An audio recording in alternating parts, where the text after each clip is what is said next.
number 2. Gone! South Africa on the board, a 1-0 lead in the second. Hit well to left field. Going back on it, Rosario, it is gone!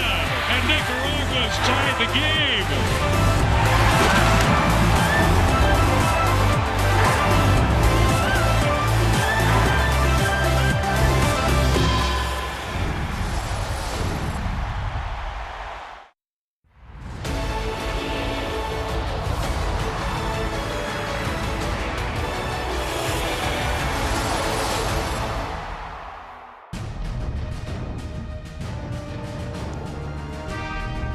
It feels like it was just a short time ago that Shohei Ohtani and Mike Trout were squaring off with the World Baseball Classic Championship on the line. But as hard as it is to believe, we are back in the road to Miami, and the 2026 Classic starts today as we lift the lid on the 2025 WBC qualifiers with South Africa and Nicaragua kicking things off in Taiwan. Hi, everybody, and welcome inside the beautiful Taipei Dome alongside Ryan Rowland-Smith. My name is Tyler Mon. Ryan, we got a chance to do these qualifiers 3 years ago in the lead up to the thrilling and historic 2023 WBC. Pretty great to be back in 25. Tyler, it is so good to be back and witness baseball on the world stage. You mentioned the 2023 World Baseball Classic, full of huge moments. We've got so many storylines to cover in these next couple days. 4 teams that have arrived here in Taiwan for our first of 2 qualifiers for the 2026 WBC. This afternoon's matchup between South Africa and Nicaragua. Tonight, we've got a good one coming up between Spain and Chinese Taipei. It's the second time that Taiwan has had to go through this qualifying process as a host site. Chinese Taipei, fantastic in their opening round in the 2023 Classic, but they're back here to try to qualify. They'll play tonight against Spain, but a big one today for Nicaragua and South Africa because only 4 teams in this qualifier. It's a really short format. Got to be able to start strong. Day 1 is so crucial. We're going to cover a lot of reasons why, but you can see Nicaragua and South Africa throwing their aces at game 1 essentially, and you have to get that game if you are not the favorite and get after it. Dylan Unsworth and Ronald Madrono on the mound, 2 guys who pitched in the qualifiers in 2022 who are back at it. Lineups, first pitch, and all the rest coming up from Taipei.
We are ready to roll for game number 1 of this 2025 World Baseball Classic Qualifier, and the guy who will throw the first pitch of these 2025 qualifiers is a guy who pitched in the qualifiers 3 years ago against South Africa, but did it for a different team. Ronald Madrono gets the nod today for his native Nicaragua. He pitched for Spain 3 years ago, but he is the veteran arm that the manager, Sandor Guido, will turn to from this Nicaragua staff today, Ryan. Yeah, and you mentioned the fact he pitched for Spain. However, pitching against South Africa, he was dominant too. And one thing about the last qualifiers, which is a little bit different to what we're going to see here, you can't have that space where if you dominate day 1, you can essentially be stretched out and come back later on in the qualifiers. Not the case. So it's going to be interesting to see if his manager decides to stretch him out, if he's cruising, or if they're going to cut it off quick to keep that pitch count in check and go to that bullpen. Ronald Madrono, who was, as Ryan said, so good against South Africa in the qualifiers 3 years ago,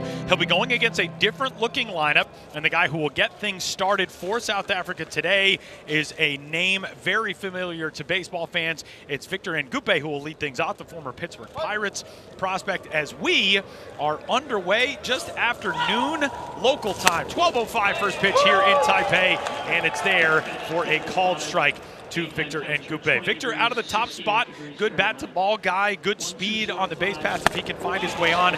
But Ryan, the issue with South Africa is going to be getting the offense revved up early. Yeah, and you can see already the plus velocity. You just don't see that in South Africa for a lot of these guys. Coming into this tournament, they've been playing essentially club level baseball back in South Africa. So it comes at you quick. Now, I know they've had a few games leading into this. They've seen a little bit of velocity, but we talked a lot to their manager yesterday just about trying to get up to speed quickly. Game one is so crucial.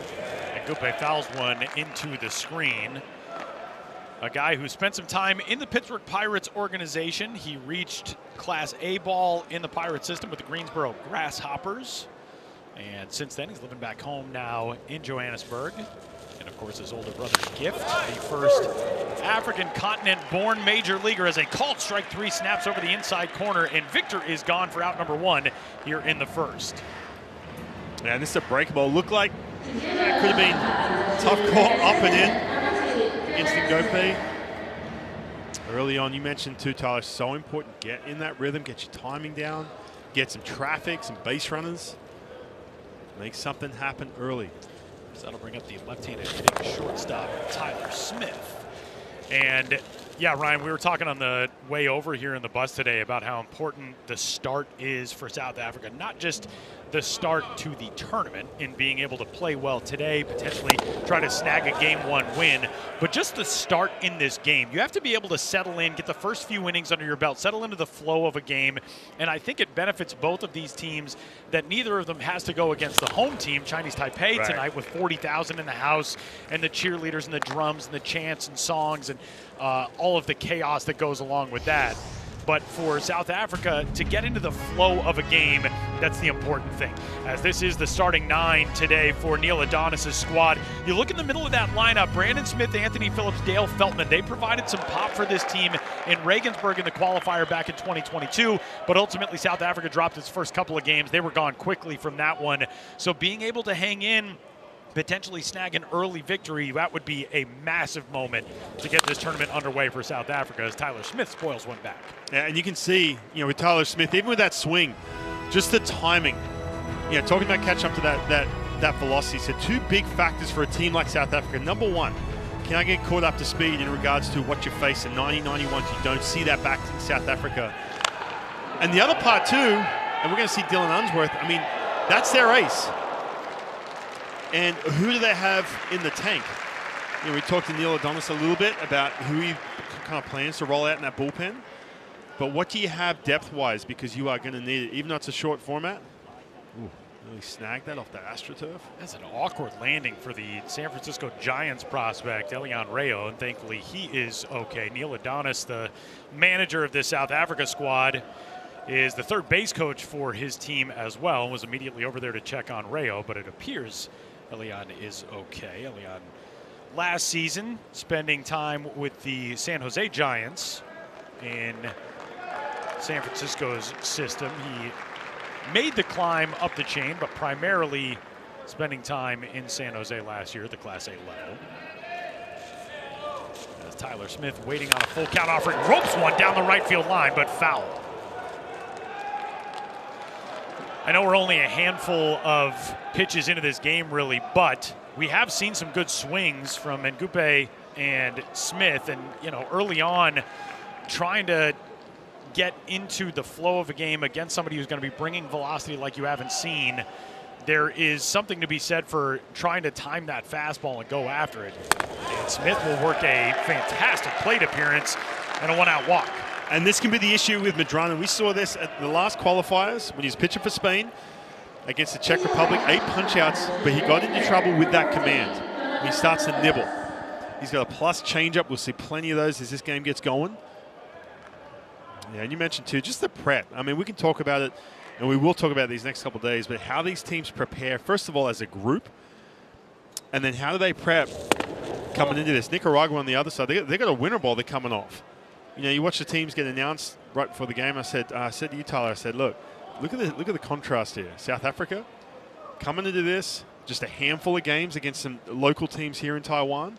Nicaragua's coming off 36+ games in winter ball. Jonathan Phillips, the veteran, out of the 3 spot in the lineup for this squad. And you can see him being aggressive early. I got no problem with that whatsoever. Phillips, a guy who spent some time in affiliated ball in the Milwaukee Brewers organization back in 2003.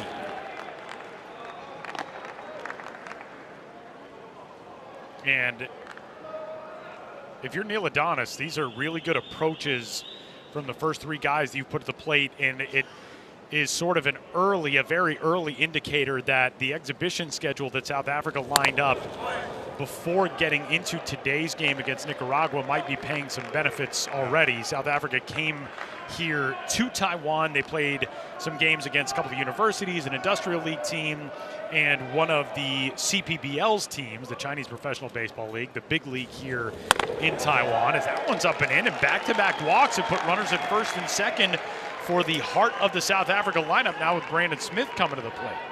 Yeah, Madrono just struggling to get in that rhythm. You can see that slider kind of coming out the side of his hand, kind of hanging up there. Doesn't have that good feel for that fastball just yet. Again, these games are so difficult to manage because you script it. You know, with Nicaragua, you look at Madrono and say, okay, give us 2-3. If we get a good lead, take him out, save him for in a couple days. If you don't get to that pitch count mark, we're talking 50+ pitches, or if he's cruising. But man, when all of a sudden you're watching your guy and he's starting to scuff a little bit, wheels start turning from that dugout. So the leadoff strikeout of Ngupe, and Victor took a pitch that was a tough one to take for strike 3. So even in that at bat, Madrono battling command a little bit, and back-to-back walks. And now here's Brandon Smith in a key first inning situation as he takes strike 1.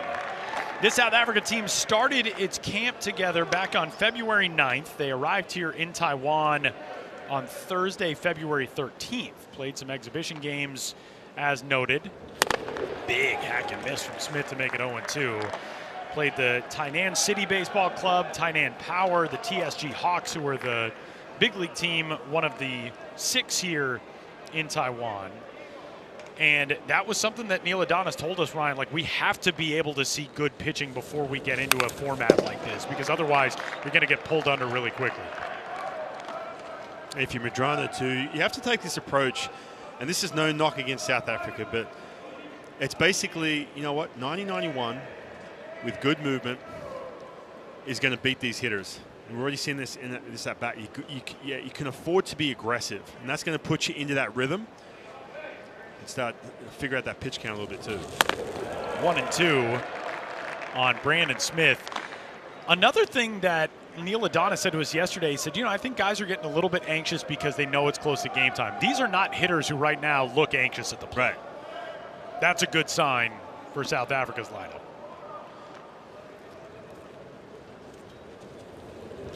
Yeah, cut and miss. Good breaking pitch there, and it is or good changeup rather, and it is a 2-out situation now for the 5-hole hitter Anthony Phillips. And that's that changeup. We saw this back when he was pitching for Spain in those qualifiers against South Africa and the Czech Republic. We also saw that during the 2023 World Baseball Classic. If he can land that pitch, does 2 things. Number 1, obviously he gets that swing and miss. He can take a little bit of a breath. Number 2, guarantee you, hitter walks back to the dugout, starts talking about that changeup, getting the back of your mind a little bit. If you're on the on-deck circle. But now all of a sudden you can just got that first out under your belt, settle the nerves, and get in a rhythm. Another veteran guy in the South Africa lineup, Anthony Phillips at the plate. A ball and a strike on him.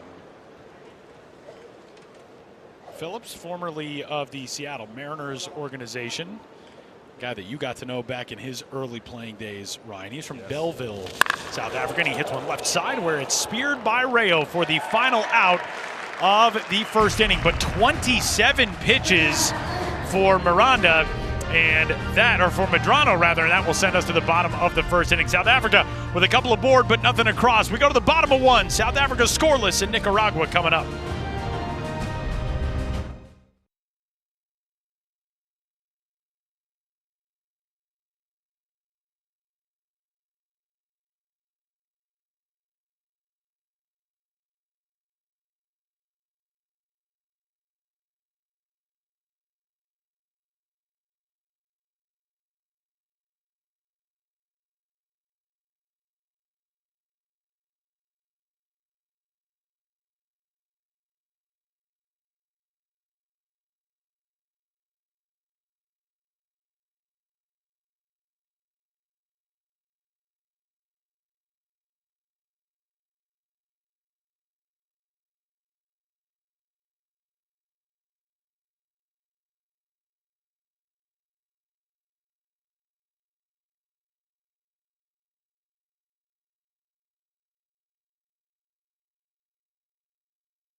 The 16th ranked national team program on the international stage, Nicaragua's first lineup of the 2025 World Baseball Classic Qualifier looks like that, as Jose Orozco will lead things off for his squad. A lot of guys who dot this lineup, Ryan, who have played together for a long time.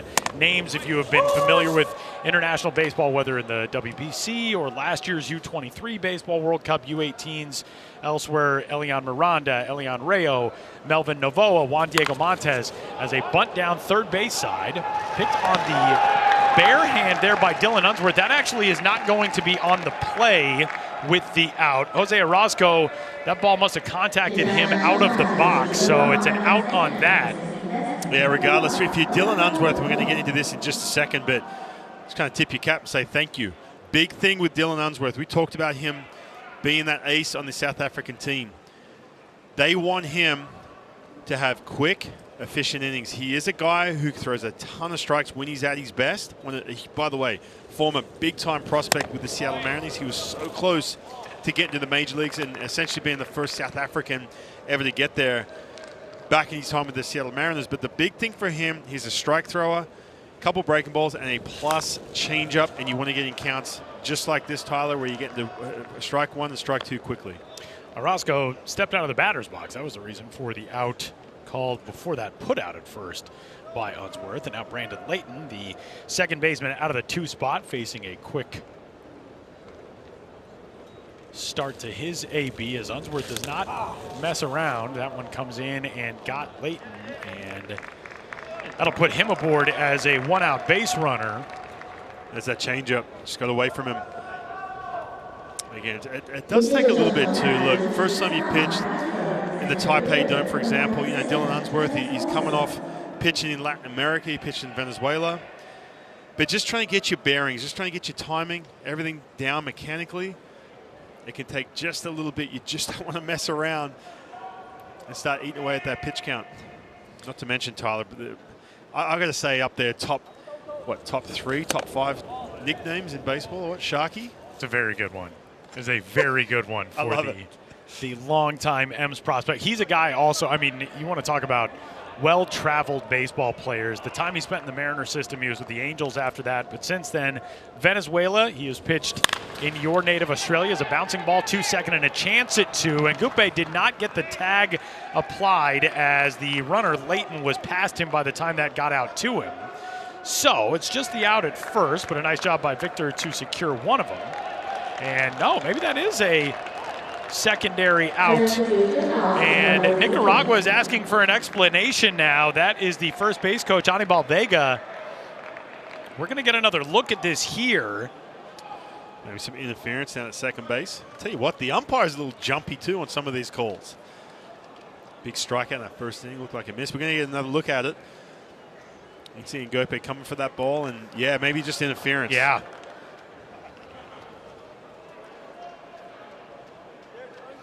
Leighton, I think, trying to stay out of the way of the ball, had delayed himself to the point where he essentially just got right in front of Victor Ngupe. Now Sandor Guido out to talk things over with this crew as well.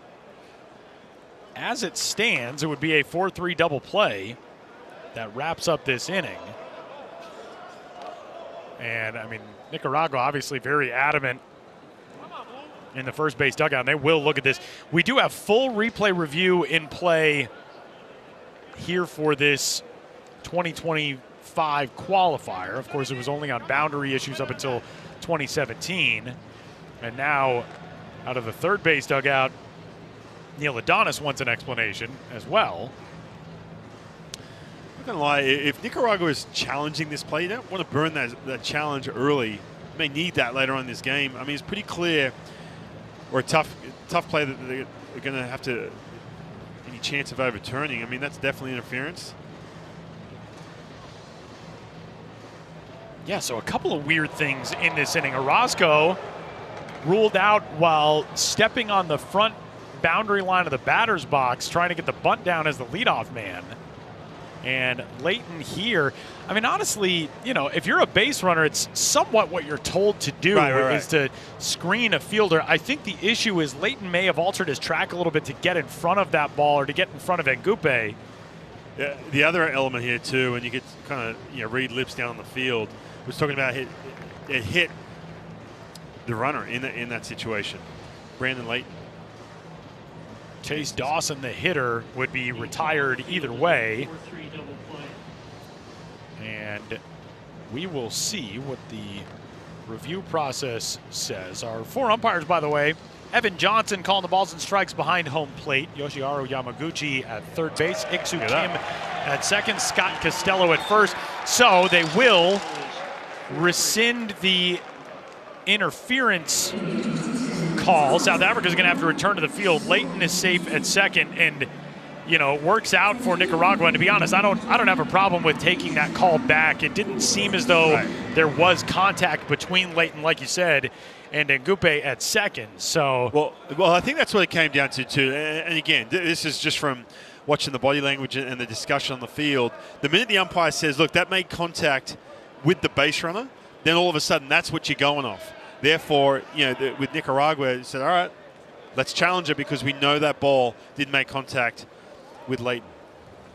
So, for Dylan Unsworth, I mean, you can take us inside the mind of a pitcher right now.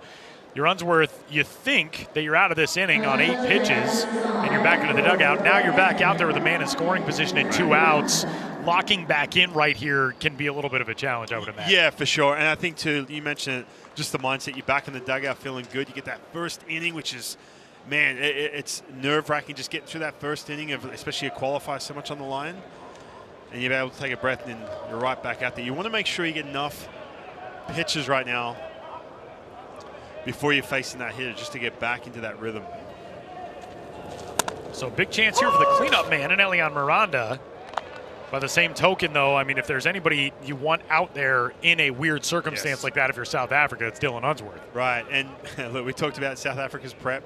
The one guy who's had plenty of reps leading into this is Dylan Unsworth. Good pitch there to make it 0-2.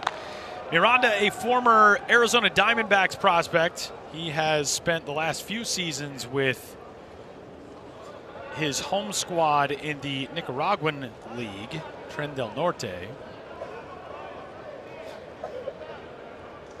Unsworth trying to finish this thing off with his 11th pitch of the first inning. And a bouncing ball ripped foul. And there's that changeup back to back to back, 3 in a row. He starts sniffing some swings and misses, especially runner in scoring position. He's going to lean heavily on that pitch. Wouldn't be surprised if he throws a 4th one right here in a row. Brandon Layton away from second.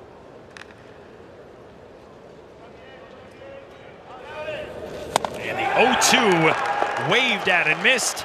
And Dylan Unsworth is able to get out of the first after the interference call that was not. So just 12 pitches for Unsworth in the first inning. He strands a man in scoring position, and we head to the second. Scoreless through 1 at the Taipei Dome on day number 1 of the WBC Qualifier.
Some Nicaragua fans in the house on day number 1 of the 2025 World Baseball Classic Qualifier. First offering at the top of the second inning from Ronald Madrono to Dale Feltman is a called strike. Feltman, catcher out of the 6th spot in the lineup for South Africa.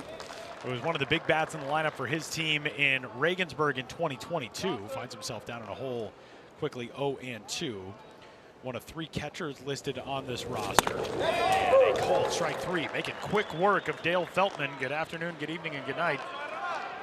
And strikeout number 3 for Ronald Madrono. And this is what we're talking about in the opening, talking about the South African team been a little overwhelmed. That's just a classic example. 3 pitches, fastball, middle of the plate, just not catching up to that at all.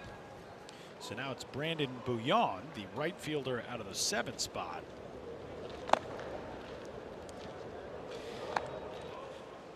Right-handed starter Ronald Madrono, as we discussed earlier, he's got a lot of WBC experience, having pitched for Spain in the qualifiers in 2022. He was a unique story for Spain in that qualifier. Spain, a lot of players from the Dominican Republic and Venezuela and Cuba. Not a lot of players from Nicaragua. In fact, Madrono may have been the first ever to suit up for Spain's national team, hailing from Nicaragua. He's been pitching in Mexico in recent seasons. He was with Aguascalientes in the Mexican Summer Leagues. He's got his 4th strikeout already. And the first 2 men gone here in the second inning via Ks. Challenging Bouillon upstairs. Madrono then pitched for Jalisco in the Mexican Winter League. Won the championship with the Charros this past season. He's pitched in the Caribbean Series. He has pitched, as we noted, in the WBC. He's been in U23 and U18 Baseball World Cups. And formerly, remember the St. Louis Cardinals and Kansas City Royals organizations. And he's got Joshua Wenzel into an even count at 1-1.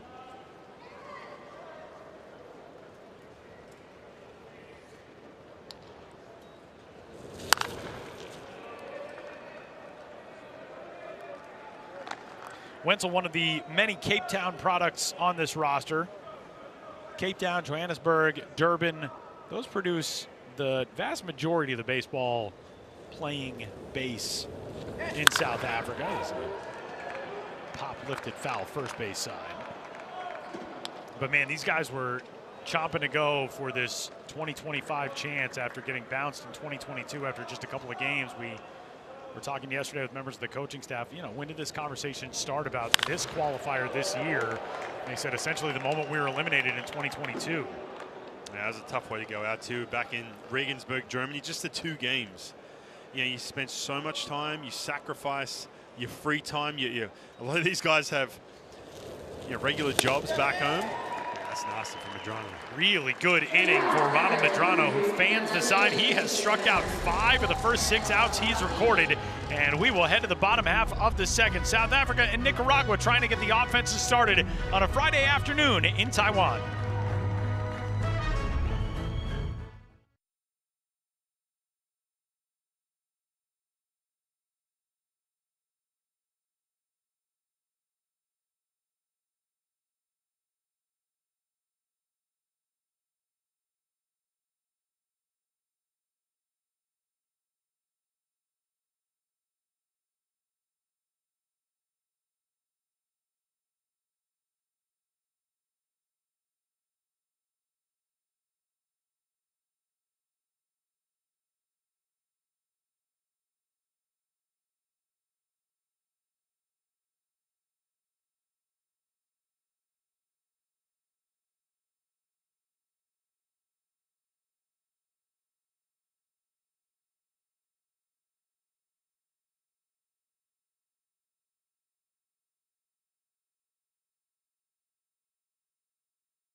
Designated hitter Emmanuel Trujillo will lead off for Nicaragua here in the bottom of the second inning and splinters his bat on the first swing of the bottom of the second.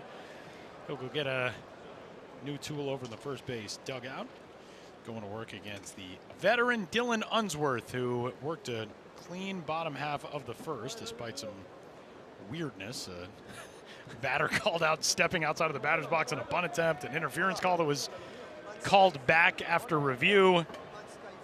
And Trujillo, first man in to see him here in the bottom half of the second inning. I'm telling you, Tyler, it's not just the players who are jumpy, who nerves are. This guy's been on the dish too. You know, it's coming out of the gates. All the pent up, the built up energy from the last few years, waiting around for these 2025 qualifiers. They're finally here. As the 0-1 pitch is clubbed in the air to right. Moving back on it is Brandon Bouillon, who camps out a few steps in front of the warning track.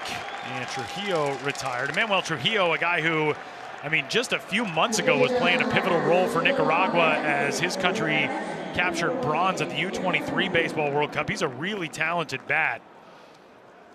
But loud contact there. This results in out number 1, and that'll bring up the San Francisco Giants prospect, Delian Rayo.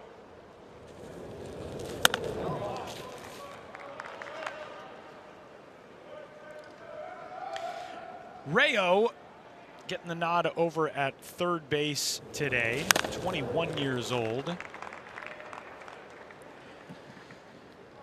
His counterpart, on the infield for South Africa, Anthony Phillips. Ringed around the infield with Tyler Smith, Victor Ngupe, and Brandon Smith. Out in the outfield, Joshua Wenzel, Jason Carlsa, and Brandon Bouillon. Dale Feltman behind the plate is a nice 1-1 pitch to make it 1-2. Yeah, he seems shaking that changeup and going to that breaking ball. I'm telling you right now, if he can get, we're already seeing the changeup. He's got a good feel for that. If he can get that big sweeping breaking ball over, I'll tell you what, Nicaragua's got their hands full. Unsworth back to it on 1-2, down 2-2.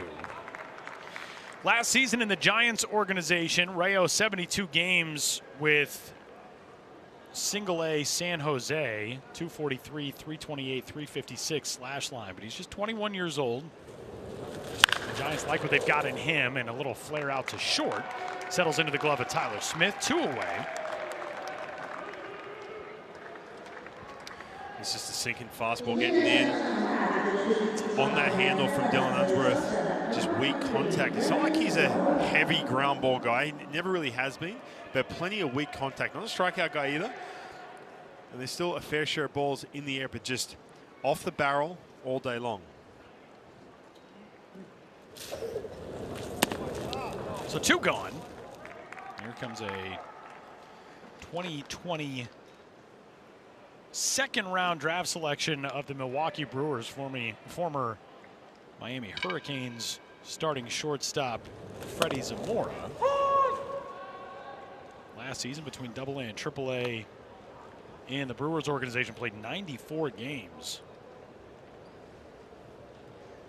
Freddie, the shortstop, out of the 7 spot today for Nicaragua. Lifts the 1-1 out toward left center field. Cruising over to it is Wenzel, and in the alleyway, that will retire the side. 3 up, 3 down goes Nicaragua in the second, and the bats quiet early as Dylan Unsworth and Ronald Madrono settle into their early game grooves. Headed to the third in Taipei.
Ryan, you noted a little bit ago that the South Africa players, they are not just baseball players. They got real jobs outside of their national team responsibilities. We're going to talk about some of those as the afternoon goes along, as Jason Carlsa will lead things off for the South Africa squad. He's out of the 9 spot in the order. Right-handed hitting center fielder for South Africa. Shoots one right side, and no trouble over there for Brandon Layton. 1 up, 1 down. So here are some of the jobs among this South Africa roster. Number 3 is my best. I mean, I wanted to straight out of the gates as soon as he came to hit. You were looking up earlier today. You were looking up details on Pools by Dale. I was. Like, you could fly him out. You could have do him a little consult That'd be cool. at the Roland Smith house. If you wanted to put one in. I live in Seattle. No one. You got a handful of nice days a year. I'm sure Dale would cut you a deal. Yeah, maybe. If I do a good job on the broadcast, maybe. How amazing is that, though? Like, if you just walk into your job, you know, one day as a marketing consultant on there, you walk into your job as a, you know, it's a Tuesday, it's your marketing company in Johannesburg or wherever, and you walk in and one of your coworkers is like, I'm taking the next week off. I'm flying to Taiwan where I'm playing on the national team for baseball in the world. That is amazing, man. Right, and it's not like it's some niche sport. No. Right? It's not like it's, I don't know, like. He hops out to short Freddie Zamora there, gloves and fires to retire Victor Ngupe. I mean, this is a multi-billion-dollar industry in the United States. Yeah. Like, what would be like a niche sport? You're like, oh yeah, I'm a enthusiast. Yeah, you know, I'm an underwater pickleballer. Right. You know, like, Exactly. like some strange, you know. I'm on the national team. Like, okay, yeah, I get it. But baseball, yeah. I mean, I'm on the national team because there are 10 of us who do it in the entire country. Yeah, baseball. I mean, this is a big deal. yeah. I mean, look, he's his own boss, so that's good. But yeah, we talking bosses who are getting time off or what? Man, 5 strikeouts in the first 2 innings for Ronald Madrono, and then he just goes real quick, 3 up, 3 down, all on the infield in the third. We'll go to the bottom half of the third inning. Nothing on either side of this ledger in a scoreless game in Taipei.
South Africa fans taking in their team's first 2025 WBC qualifier matchup as the squad from the Rainbow Nation arriving here in Taiwan last week and getting to work today on this Friday afternoon against Nicaragua in a good one early. Scoreless as we head to the bottom of the third. Tyler Vaughn, Ryan Roland Smith.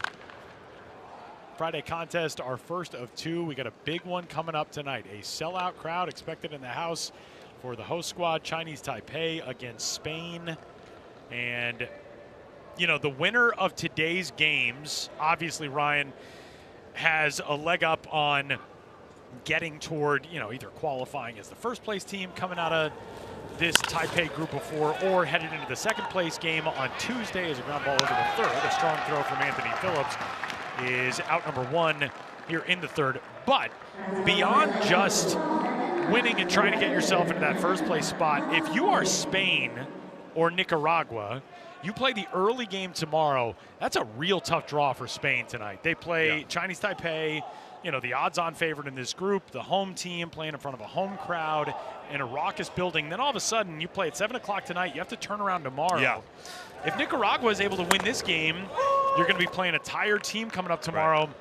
All of a sudden, you could be looking at a 2-0 start. Absolutely. This is just such a quick format that the dynamics change very quickly as we welcome in the world's greatest mustache out of the 9-spot, Juan Diego Montes. Well, we'll get back to the mustache in just a second. This It's going to be a tough play, and that is an infield single for Montez, the first hit of the game. That's a situation which Dale Feltman and Dylan Unsworth trying to communicate and discuss whether or not you play this ball, but on artificial and very true playing turf, didn't look like that was going to roll foul. Yeah, this is a tough play. Usually the catcher will have the priority right there where you don't want to hesitate a second because you got some speed going up the line. But Tyler, just back to your point in turning around quickly. You remember this? You just reminded me of this. Remember the Netherlands last in Pool B with the essentially I wouldn't call them the favorite. That was a tough pool in Taichung that we watched in 2023. They played Chinese Taipei.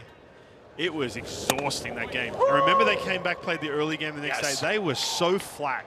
Yes. They were so flat. There was just no energy coming out of that team whatsoever. So you make a great point, man. All of a sudden, if you're Spain, you lose that game tonight, you run into a noon game where you got to pick it up. There's a shot toward left center field as Wenzel will cruise over and put it away. And as a continuation of that point, Chinese Taipei, the home team, the penultimate day of pool play in the opening round of 2023, they played and won a big night game. They had to come back the next day and play the early game against Cuba and the same sort of thing. Yeah. I mean, just exhausted. Right. And had they won that game, would have been on to play in the final or in the second round. But losing that game to Cuba and then with the result in the night game, they ended up in that five-way tie, and Chinese Taipei dropping out via the tiebreakers and into the qualifier here in 2025. So, I mean, that's what makes the WBC so unique is this is not a 162-game marathon. This is a sprint for, in our case here, 4 days of games. Runner off for first, shot right side, and the first true base hit of the afternoon is onto the ledger of the two-hole hitter, Brandon Layton, and it's first and third with two gone. And you see the hit and run. Right, you're trying to get this ball on the ground, but it doesn't really matter. You make good flush contact into right field. But this is, look, I know it's the third inning. I get it. But this at-bat right here for Dylan Unsworth could be the biggest at-bat and for essentially South Africa in this tournament for so many different reasons. Number one, because you see that pitch count. I mean, you couldn't have scripted any better right now if you're Neil Adonis, the manager. Number two, the team, it's still nothing. You want to be as efficient as possible. He is being plenty efficient right now. 31 pitches with 2 outs here in the third. But this is a big out. Chase Dawson will take ball one outside. And not to mention, too, look, South African offense, it's going to take a little bit to get going. We talked about that plenty in the first inning, talking about catching up to that good velocity. So you have to treat this as ninth inning, bases loaded. I don't care. This is your out. There is a squib roller out towards short, and the out recorded as Smith gets it to Ngupe in time, and that will retire the side. Dylan Unsworth able to wriggle out of a couple of early inning runner in scoring position situations, and we will take this game into the fourth. Nicaragua with its first hit. We're still scoreless in Taipei.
Big spot in this game as we move into the top of the fourth inning. It's 3, 4, and 5 for South Africa. Still in search of its first hit of a scoreless ball game, as the opening offering at the top of the fourth inning from Ronald Madrono is ball one to the leadoff man, the DH Jonathan Phillips.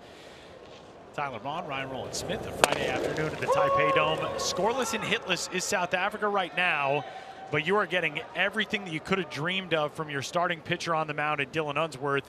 And with the big bats in your lineup coming up right now, if you're Neil Adonis and this team, you got to start manufacturing something at the plate. Yeah, and look, talk about this all the time. This is not 162 regular season Major League Baseball. You have to essentially break this game down, I would say, into three parts. And one of those is to maximize your best pitches, especially when you don't have the depth. Now, talked about this a little bit in the break.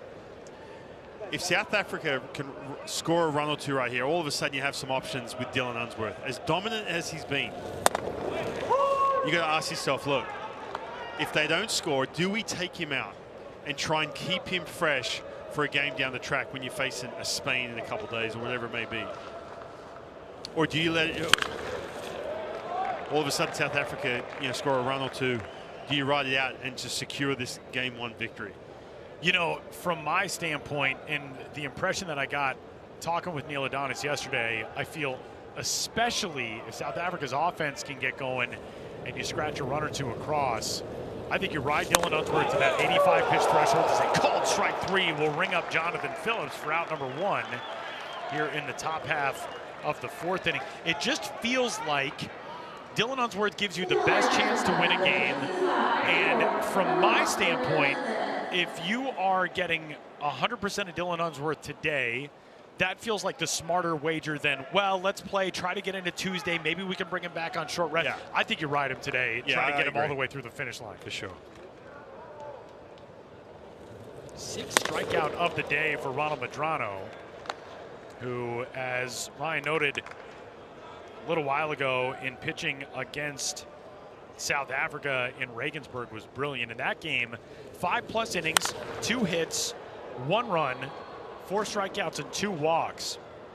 But the interesting thing with Madrono today, he's already coming up on his 55th pitch. And we will see if the plan for Nicaragua is to get any other arms in earlier in this game, or similarly, we just keep rolling Madrono out there until he is out of bullets. As a ball punched in the air out towards center and racing back, a great jump by Chase Dawson, who gets there to make the grab for the second out of the fourth. Brandon Smith put a charge into one, but he is gone. We're seeing some good at-bats from South Africa and some good contact too. Look, Madrono, he's settled in now. He's starting to get filthy. Talked about having that plus velocity for South Africa. That plus secondary pitch. But man, you've got to get something going early. And it gets tougher and tougher as the game goes along because you get tighter and tighter. I've been in this situation playing for Team Australia where you feel like you're the underdog as soon as you step foot on the field. And you're looking up, you're like, it's nothing. We're in good shape here. And then all of a sudden, everything tightens up a little bit. You try and be a little bit too perfect. And that's where you start making mistakes. Way late on a fastball there. Anthony Phillips finds himself in an 0-2 count. South Africa, since those back-to-back walks with 1 out in the first inning, now 10 straight retired by Madrono. And for Ronald, coming up on his 30th birthday in September, trying to finish off 4 hitless innings in his WBC qualifier start, and he does so on his 7th strikeout to the first 12 men. He has retired. Outstanding work to this point for Ronald Madrono, and we will go to the bottom half of the 4th inning in a scoreless ball game at the Taipei Dome.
into the bottom half of the fourth inning. Just 2 hits between South Africa and Nicaragua, both on the home team side, as Nicaragua in search of a third won't get it. A nice pick on the backhand by Victor Ngupe, who will retire the leadoff man here in the bottom of 4. Elian Miranda is the leadoff man gone, and Ryan Rowland-Smith, we're going to turn it over to you because we were talking about the scenarios for if your starter is working well, do you keep sticking with him? Right. Take us through the pitch restrictions. Well, this changes everything, in my opinion, right? Now, again, you're used to watching baseball in the United States if you're tuning in from the U.S.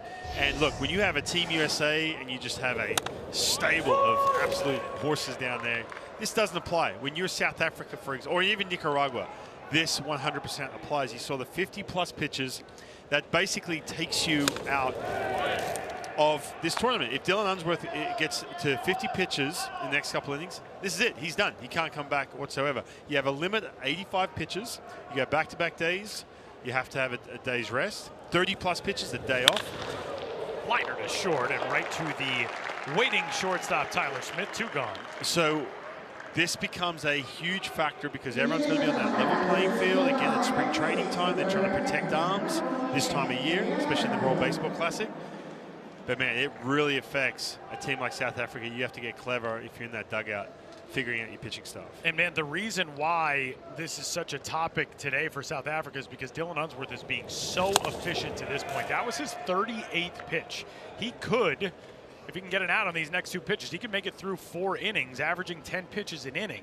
Right. And you get a full allotment of 85 pitches. That is the max for it. You can go over that if you have to finish a plate appearance, but that is the max that you are allowed to throw. Right now, Dylan Unsworth is putting himself in a position where he could go 6-7 innings in this game. And if you sitting at home and wonder why Nicaragua is, hey, why don't they wait him out? Why don't they be a little bit more patient? Well, the difference is because Dylan Unsworth is filling up the strike zone. And that's been a huge key. Be a strike thrower. This is the result. A ball and 2 strikes here on Elian Rayo, the San Francisco Giants prospect, who grounded out to short in his first trip to the plate. So take a look at the veteran right-hander from Durban. Gives up a fly ball to center where it'll settle into the glove of Jason Carilsa and retire the side in order in the 4th. We're headed to the 5th in a scoreless game in Taipei.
Baseball players, international sporting stars, and entrepreneurs as well. As the leadoff man for South Africa here in the top half of the 5th inning is Dale Feltman, the owner of Pools by Dale, which you, as you noted, your one-stop pool shop, you too can get in touch with for some information about the pool work that you need done. That's Dale from Cape Town. That is his life away from the baseball field. And pretty amazing. Again, like we were talking about a couple innings ago, if you're to go into your office and somebody's going to say like, oh yeah, I got to take some time off and go to play for the national team in the World Baseball Classic Qualifiers. If you hire Dale, he comes over to the house like, well, we're not going to be around next week. I have to go play for the national baseball team of the World Baseball Classic Qualifiers. As Feltman grounds out here. That is just so awesome. And the thing that I think it communicates more than anything is the passion and the love that these guys have for playing this game, being part of this brotherhood, participating in an event like this. That's what amazes me most about the guys who take this track to be part of these events from places like South Africa. Yeah, and look, you need a new pool filter. Hey, look, it's going to be a little delayed at this time of year. Why is that? I'm off to Taiwan to play for the national team. I get it. But no, you're right. And again, just coming from different backgrounds, that's what makes the World Baseball Classic. I know we're in the qualifying stage right now, but you come up to March of 2026, and you're going to have literally someone who retiles a pool, potentially, or a doctor, or some, whatever the day job is, up against Shohei Ohtani, for example, the best player in the game. It's wild. It's one of the best parts of the World Baseball Classic. We saw that storyline play out with the Czech Republic team. Of course, we saw them in 2022 win their way through Regensburg after dropping their opening game to Spain and moving into the losers bracket and then not losing the rest of the way and qualifying. And then all of a sudden it's, oh, here is this this middle school teacher going against Shohei Ohtani. Here's this firefighter working against Roki Sasaki here. And those storylines are some of the best things in the WBC. Is this ball torched down the left field line into the corner is a foul ball. Man, that was a shot at extra bases for Brandon Bouillon, but you kind of got the feeling as he stayed in the batter's box, he knew that was going to hook foul. Yeah, it wasn't that far foul too. I think he kind of caught him by surprise a little bit too. Missing by what, foot? It's an interesting wrinkle about this ballpark. If you are one of the managers and you are all the way down toward the plate area in the dugout, the way that the stands are situated, you can't see the corner as a ball down the left field line is the first hit for South Africa, as Bouillon doesn't exactly fully find the corner on this one, but ropes his first knock and his team's first knock to get things started with one out here in the fifth. Finally broken through with a hit, the South African team. Again, you don't want to squander these opportunities, and again, I've been on teams where the offense is dry. You want to get something going. We're here in the fifth inning.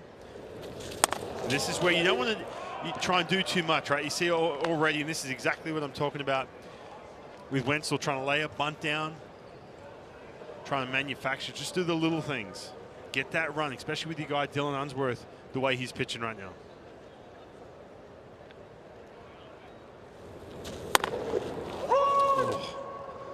Ball and a strike on Wenzel, who thought he had taken ball 2 inside. Count 1-1 on him here. And you do, in this international format, this short, 4-day format, you do always look into, or try to look into, the minds of these managers and see, to your point, how are you going to try to manufacture runs? How much is the short game going to play in as a liner down the right field line? Will touchdown, slicing over toward the line. Juan Diego Montes, a good job to at least keep that thing close, but it's back-to-back singles. My thought is that ball touchdown, if that's going to get past him, because this is a pretty fast playing surface, but Montes hustles it back in, and it's first and third with one out as South Africa threatens in the fifth. And good base running right there from Bouillon too, because this is a tough one. You're looking at this, and it's tough to get that read from the outfielders, but you're right too. That ball didn't really skip up. There's a good chance that ball could have gotten by the right fielder in Montes, but this is what we're talking about. Don't run yourself out on bases. Don't try and be too aggressive. Just do the little things. We saw that in the qualifiers with South Africa. They had a couple opportunities on bases and they ran themselves out of innings. I feel like this has to be the favorite named play. I know that the spelling is a little bit different, but I feel like the Baseball Prospectus folks must love the fact that Nicaragua's pitching coach's last name is Pacoda, even though it's P-I instead of P-E. But the odds, only in baseball I feel like would that happen, that, there's an advanced metric and then there's a guy on the international stage who basically has that last name. as we move along here in the top half of the fifth. You really think that moves the needle? Oh, I know that there is some other baseball nerd out there who's like, wait, that guy's last name is actually Pacoda? That's incredible. First pitch is up to Jason Carlson.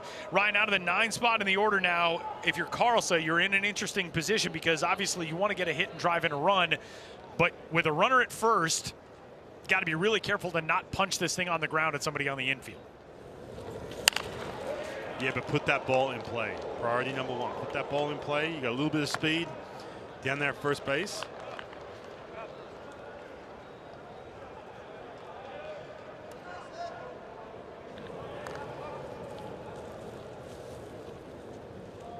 Nicaragua does have some work in the bullpen. Bullpens are underground under the seating bowl here at the Taipei Dome. As no swing there by Carelsa. It is Jesus Garrido throwing for Nicaragua as Madrono comes up on pitch number 75, 10 away from the limit, and blows the 2-1 by the bat of Carelsa, and it's 2-2. And when you get a swing like that, if you're Madrono, all of a sudden you sniff that strikeout, you're going to get right back upstairs. You don't want to risk hanging a breaking ball right here. You get right back up there, get that swing and miss. 2-2 pitch. Big second out of the inning as Madrono gets himself 1 out away from getting out of a first and third situation, but now he has to go back to the top of the order in Victor Ngupe. Tyler, there's no better feeling when you're on the mound and you climb the ladder and you can see your opponent who's way behind on that fastball.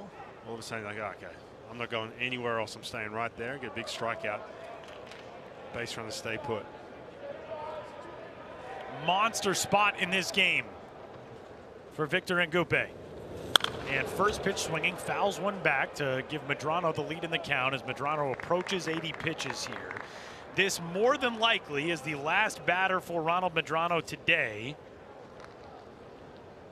A guy who pitched in the World Baseball Classic Qualifiers for Spain 3 years ago, then pitched in the Classic for Nicaragua in 2023. The Managua native and a bouncing ball back up the middle into center.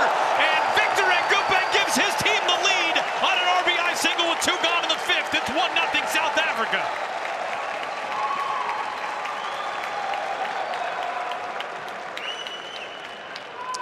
Gets a pitch out over the plate, and I guarantee you Madrono is kicking himself. Got to this point.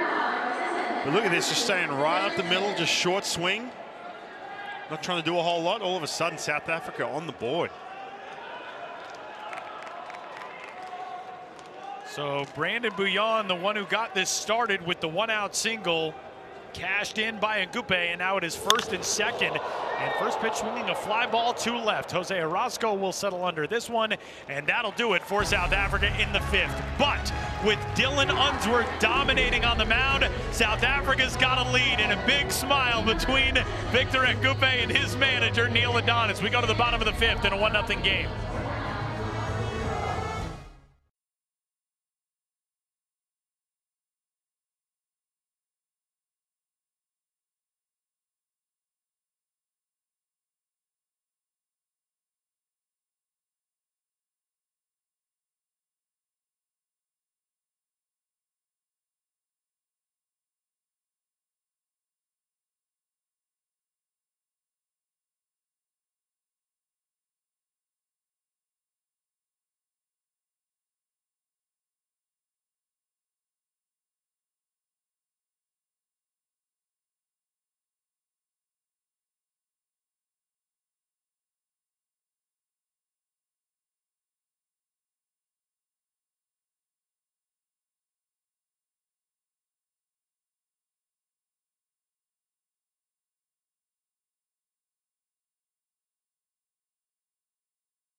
Ronald Madrono's day is done after 5 innings on the mound for Nicaragua, and right now he leaves on the hook as South Africa has a 1-0 lead headed to the bottom of 5 in the first pitch from the right-handed starter Dylan Unsworth in the 7-hole hitter and Brewers prospect Freddie Zamora there for a called strike 1. Ryan, this game is exactly what Neil Adonis would have drawn up, I think, at this point. Obviously, you would love to have more offense. You'd love to have some more runs. But what we talked about yesterday with Neil Adonis as a line drive foul third base side was if you are in a spot where you're leading, you've got a chance to steal a game, how do you manage Dylan Unsworth? And I remember he told us, he said, you know, we've confronted this with him before. Once he's into a start and locked into a game, it's really hard to pull him out. So you keep letting him feed this fire and try to keep you on the right side of the score and hope that the offense can add a little bit more on. Need that pitch for multiple reasons. This is a changeup. Man, looked like he got the outside part of the plate. Now, obviously, you want the strikeout. First out of the inning, I get all that. But more so for that pitch count right there, 44. Pitch number 45 will do the job, though, as a strikeout of Zamora leads things off here in the 5th. And Ryan, one of the reasons why this pitch count has remained so economical for Dylan Unsworth is just his second strikeout. Yeah, it's just getting good counts and forcing the action. Now, we've talked a lot about the South African team, essentially the underdog. As you see Neil Adonis coming out to the mound, this has to be just a conversation, surely. Oh, wow. They will lift Dylan Unsworth from this game, working on a 2-hit shutout with 1 gone in the 5th. And South Africa will try to get this thing across the line via the bullpen. Absolutely brilliant work from Unsworth. South Africa turns to its relief corps in the 5th.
A World Baseball Classic veteran takes over on the pitcher's mound as we move along in the bottom of the 5th. The right-hander Justin Erasmus, the first man out of the bullpen for South Africa, gets set to go to work against 8, 9, and potentially 1 with 1 gone here in the 5th. Melvin Novoa, the catcher for Nicaragua, the first man in to face him.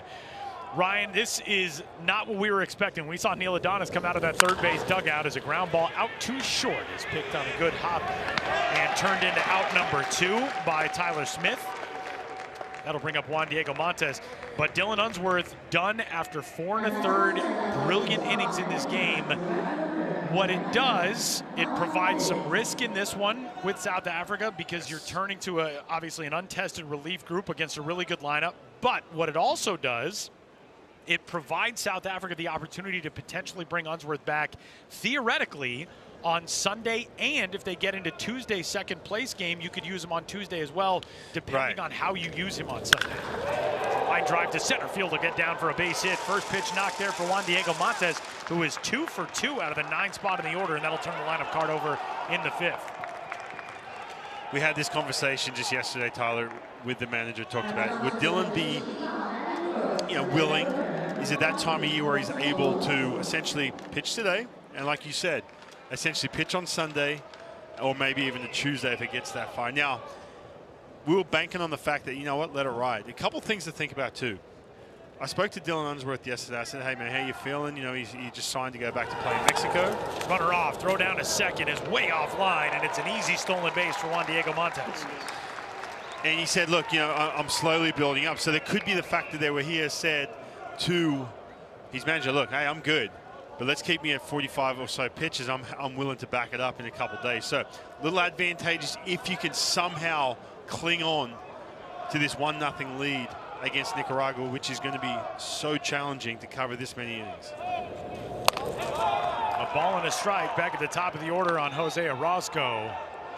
This is a big spot here for Justin Erasmus. I mean, that goes without saying. Unsworth done after 4 1/3, and a 2-out single and stolen base have put in the tying run in scoring position in the blink of an eye.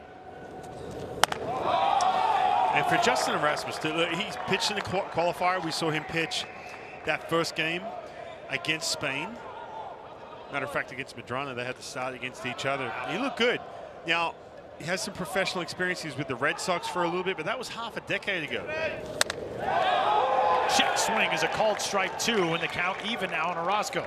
And so you have a little bit of that experience, but man, Nicaragua, they start getting going. Start putting some of these hits together. You'll be kicking yourself with Dylan Unsworth sitting on the bench. Big pitch coming.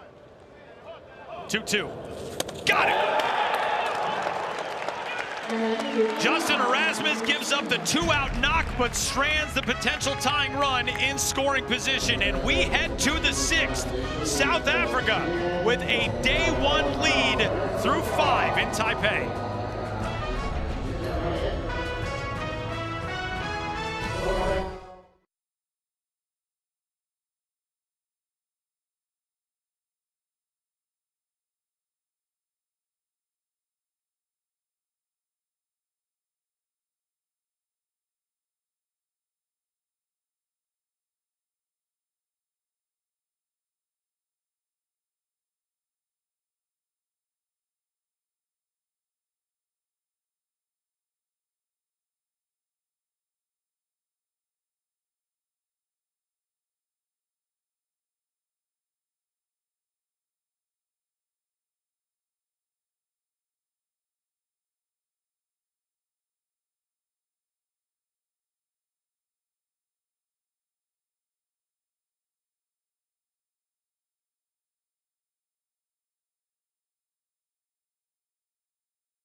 New arm into the game for Nicaragua as we head into the top half of the 6th inning is the right-hander Jesus Garrido, who will take over after a stellar starting effort from Ronald Madrono, who struck out 8 batters over 5 innings, but allowed a run on 3 hits in his final frame. And right now is on the wrong side of a 1-0 score as we move into the top half of the 6th. It will be same spot to start the 6th inning. We started the 4th inning in the lineup for South Africa, 3, 4, and 5. I mean, if you're South Africa, you essentially take a little bit of a breath right now. All of a sudden, you don't have that plus velocity. You see more familiar 84s, 86s from Garrido. Out of Evan Phillips charges one out toward left center field and moving back, reaching out. Oh, what a grab by Jose Orozco, who misjudged it a little bit and had to reach behind himself at the last second to haul it in for the first out of the 6th inning. Man, this is a great grab, especially too. Look, you got the white seats behind you, so it's kind of visually tough to see. You're on that carpet as well, fully stretched on the warning track. Keeping this game 1-0. Ryan, that is something that we talked about. You and I were lucky enough to be here just 3 months ago to do the Premier 12 tournament, and we talked about how a lot of players in that tournament had never played in a dome, maybe in some cases at all, but B, had not played in a dome with this kind of lattice work roof. And we'll get a look at that as the games go along here over the next few days. But this is a very unique ceiling structure. And if you're not used to playing indoors, it kind of messes with your sight lines a little bit as a tapper rolls foul from Brandon Smith, who will stay alive. But man, another look at this, just overrunning it a little bit, but the adjustment by Orozco, that is a great job. I think the biggest element, I remember talking to, you mentioned November, first chance we got a chance to see. Travis Bazan was on that Australian team. I said to him, hey, looking up, he said, man, the seats are really tough. This is right after batting practice. He was just, watching some balls off the bat. And say, that was something that was brought up. When they're talking, they say, hey, listen, keep running out. Even if it's, ball looks like it's going to be grabbed, keep running because it is tough to see. Tapper over to first base where Elian Miranda, stumbling, is still able to get to the bag to retire Brandon Smith for the second out of the 6th inning rather. And it is interesting, you can see in the backdrop of all these shots, they are white and gray seats. It's not, sometimes you'll go to a ballpark and they're navy or they're green or they're the team's color or whatever. This stadium is not the home stadium for a specific team in Taiwan, so they went with these neutral colored seats. But yeah, not often that you're looking into the backdrop and the backdrop is a white baseball coming off of white seats. As Anthony Phillips out of the 5-hole will try to get something started with 2 outs for South Africa here in the 6th, and he laces one out to center field where Chase Dawson will track it down, and that will retire the side. A really good first inning of work out of the bullpen for Jesus Garrido. 3 up, 3 down goes South Africa. Going to the bottom of the 6th. South Africa's bullpen in the spotlight right now in a 1-0 game.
Game sound for tonight's contest between Spain and Chinese Taipei will be so different from this one. And a second ago, you got a glimpse of one of the reasons why some of the Chinese Taipei cheer squads have arrived here at the Taipei Dome. here as we move into the bottom of the 6th inning of game number 1 of this Friday doubleheader. You tune into this, and it's a very normal sounding baseball game. We're getting that ball glances off a shin guard. We're getting balls into the glove and off the bat, whatever. Tonight, it will be a party for 9 innings between Spain and Chinese Taipei. We're going to have a sellout crowd in this building, 40,000 plus expected in the house for the opener for the home team. And already, I mean, we've got a decent amount of people who are showing. It's a Friday, middle of a work day. We've got a good amount of people who have come out for 2 teams from a long ways away, which is pretty cool to see. But man, we are both so stoked for this night game tonight as Chinese Taipei, the heroes of this island, return to their home field tonight here at the Taipei Dome, a few months off of the biggest international tournament win in their history. As a roller third base side, tough play, nicely executed. Pulls by Dale, highlights by Dale is out number 1. I like it. Does that go on the Pools by Dale Facebook page? I don't know. Let's hope someone pulls it. It should. Hey, this is a nice play though. Look, again too, when you're coming off that play early in the game where you kind of hesitated, you took it that extra step, kind of gears you up to take charge for that play. Not to mention too, look, Justin Erasmus, he's dealing with a little bit of a groin injury right now. And so it's tough coming off that mound, especially on this turf, but big out. I say a big out because all these outs, Tyler, you talked about this bullpen from South Africa. They're going to be stretched today. Right, another conversation that we had with Neil Adonis yesterday, we asked him about, who are some of your best relief options? And he said one of the things that I think we want to try to take advantage of is just varying the looks that we give to these lineups. We don't have guys who are going to go out and they're going to blow the doors off at 96, 98. So what we need to be able to do is change eye level, change speeds, change the type of breaking stuff that guys are going to see. So what you see right now from Justin Erasmus, that is going to be a completely different look from what you might see from Damon King or from Jared Alario or from Josh Tribe or some of the other guys who will get in out of this bullpen. And so, I mean, for Erasmus right now, if he can get you through the 6th and keep this lead intact, that is more than what you were hoping for your first guy out of the bullpen. 2-1 in the air to center field. Back on it is Carelsa, 2 away. I think the biggest thing too, Tyler, is you see the second out here in the 6th inning. Just throw strikes. Now, we've seen this plenty, right? Doing qualifiers or doing the WBC. You get some young prospect throwing 97, 98, comes in, all of a sudden can't find the strike zone.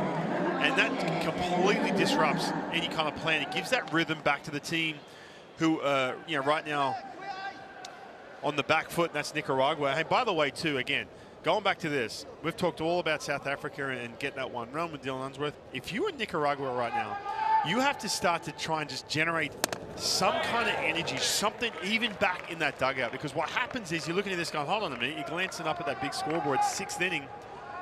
We've got 3 hits, no runs, and we saw this in the qualifiers. It took them a little bit to get going. You cannot afford to drop this game against South Africa. And so you start to tighten up a little bit, even though you're the favorite in this game.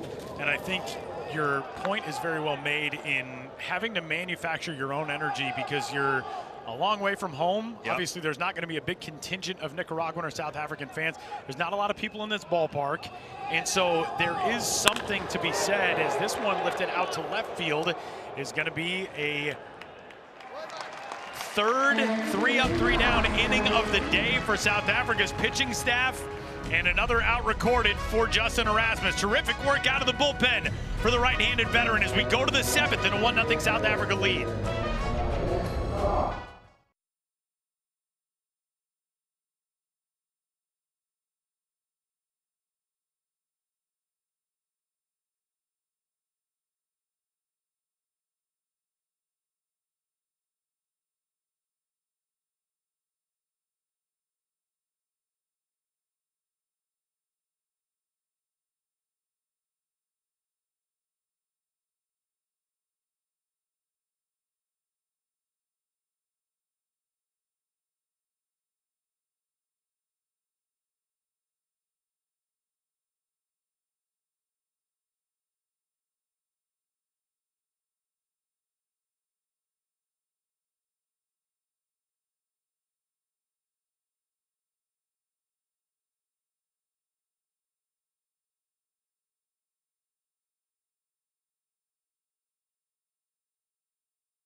half of the 7th inning in a 1-0 game as Dale Feltman off of a terrific play in the field.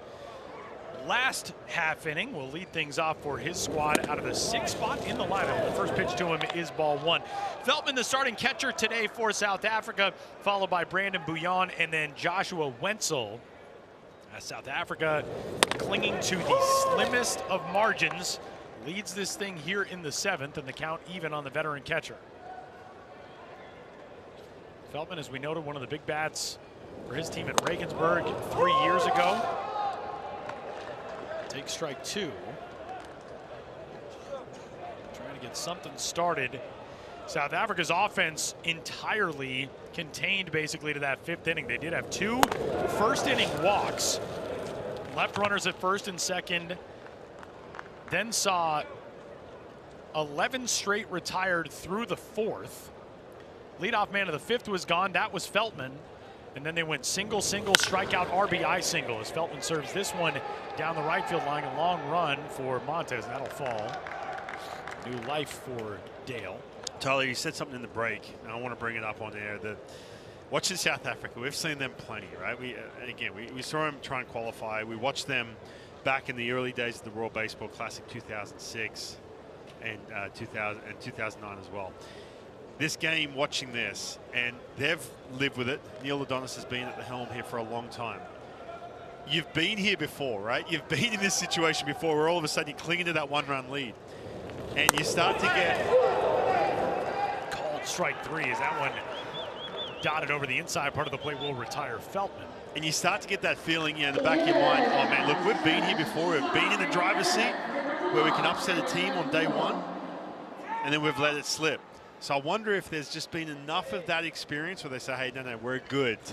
Today, this is a different chapter. We're good to move on and get this game one win. You know, and I think especially in light of how things went for this team in Regensburg 3 years ago, as you noted, I mean, the frustration of only getting to play 2 games, being the first team bounced. And it's not just the struggles at the World Baseball Classic. South Africa, as Ryan noted, they took part in 2009 and 2006. That ball shattering the bat. That was the weirdest sounding broken bat that I've ever heard. That thing all the way out towards short, traveled almost as far as the ground ball. Brandon Bouillon is retired.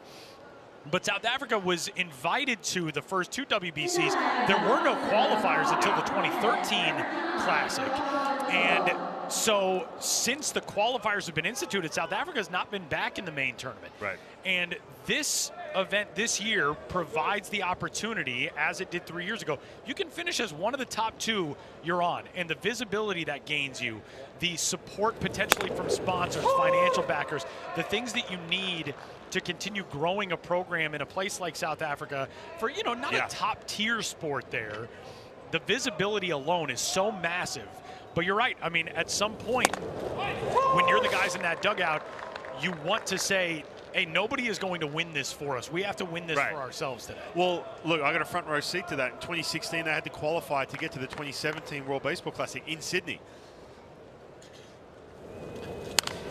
And they took the lead. You know, Victor, his older brother, hit the home run against Travis Black. Gifton Gupe, who now working in the D-backs organization. Right. And all of a sudden, we're sitting there in the 5th inning going, man, we may not qualify as Team Australia. On your home field. On our home field in Sydney. And lo and behold, we chipped away. And it was a heartbreaker for South Africa because they're in the driver's seat. So plenty of that, trust me. And you bring up a good point, just what this means for the youth programs and some of the funding that goes into it and the exposure and everything else. There's so much more on the line here than just rocking up to one of the pools in the World Baseball Classic and saying you can play against MLB superstars for a week. 2-2 count on Joshua Wenzel as he serves one out towards shallow right, falling in a hurry. Montez on a dive. What a catch by Juan Diego Montez to retire the side here in the 7th. South Africa with a 1-0 lead as we go to the bottom of the 7th inning, and their bullpen tries to hold the line at the Taipei Dome.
5, 6, and 7 for Nicaragua as we move into the bottom of the 7th inning. Another inning started on the hill by the right-handed relief pitcher, Justin Erasmus. He gets a first pitch foul ball down the right field line.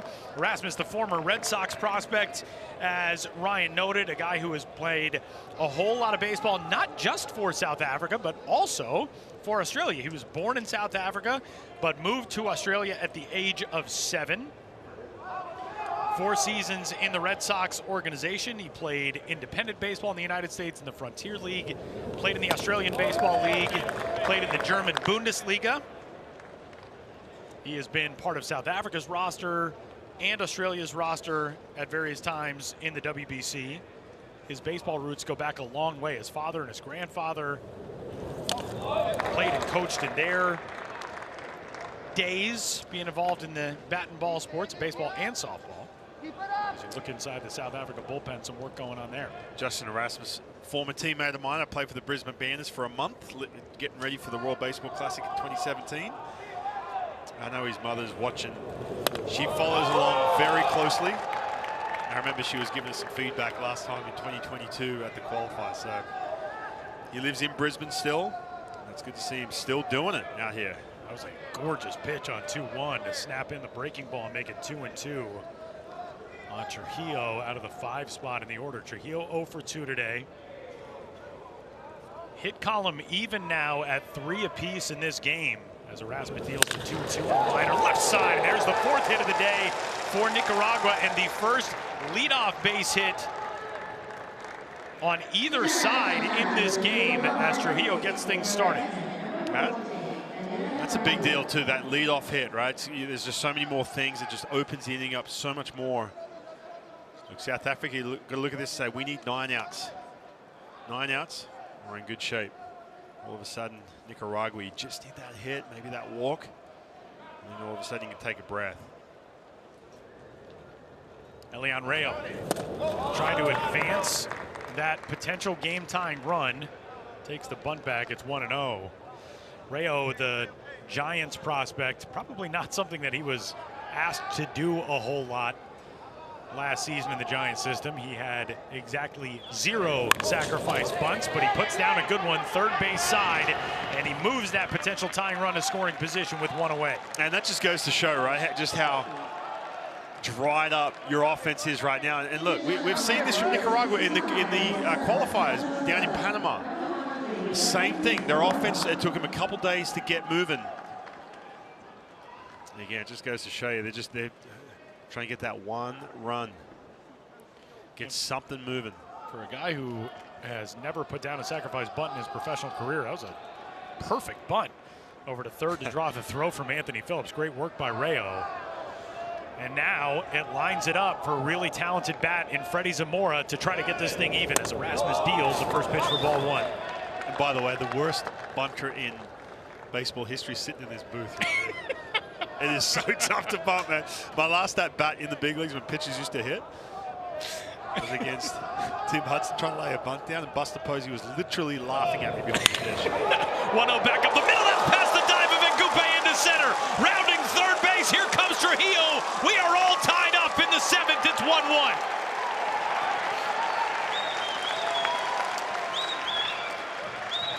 And there it is. There's that energy we're talking about. Finally, they get something. Lift that heart rate, that blood pressure up just a little bit down in that first base dugout. Yeah, if you're South Africa, it's like, we're still good. Keep that runner at first. They did that. Do the little things. But here come Nicaragua. This is where it gets tough. We talked about that bullpen help. There's not a whole lot of it. Now, Neil Adonis, a guarantee. The wheels are spinning. Mix and match, just try and get through these innings best you can. It was the right-hander Dean Jacobs who was throwing in the South Africa bullpen a moment ago. We're going to get a pinch hitter here in place of Melvin Novoa, the catcher. That will be Benjamin Alegria, who will take the AB here in place of Novoa. They will continue to roll with Erasmus here. Single, sacrifice, bunt, RBI single. And, you know, Ryan, I think you're right. If you're Justin Erasmus, you get a ground ball right here and you get out of it with just the 1 run across. You limit the damage. That went into the dirt, and it is blocked by Feltman, but ricocheted into the batter's box where Alegria was standing, and Feltman didn't see it, and that will enable the runner to advance to scoring position. A tough break here, too. I mean, because again, it's the little things. I mean, you don't want to be sitting here at game one, getting on the bus to head back to the hotel if you're South Africa right now. Fly ball in the air to right. Brandon Bouillon circling, tagging at second base. Zamora is on the trot to third. He is in there, and the fly out by Alegria puts the potential go-ahead run 90 feet away with 2 gone in the 7th. I was just about to say, thinking about, whether it be a pass ball or a ball getting away from you, Dale Feltman behind the dish, or that one base hit. Don't let those things haunt you. Just press the reset button. Just keep getting hits. So the 2-out task falls to Juan Diego Montes as South Africa appealed to third, and they are going to rule Freddie Zamora out. No, they're not. They're going to give Freddie Zamora the plate on presumably a balk call here. And now we're going to get a conference with Evan Johnson, the home plate umpire, who is the one to rule and award the plate to Zamora.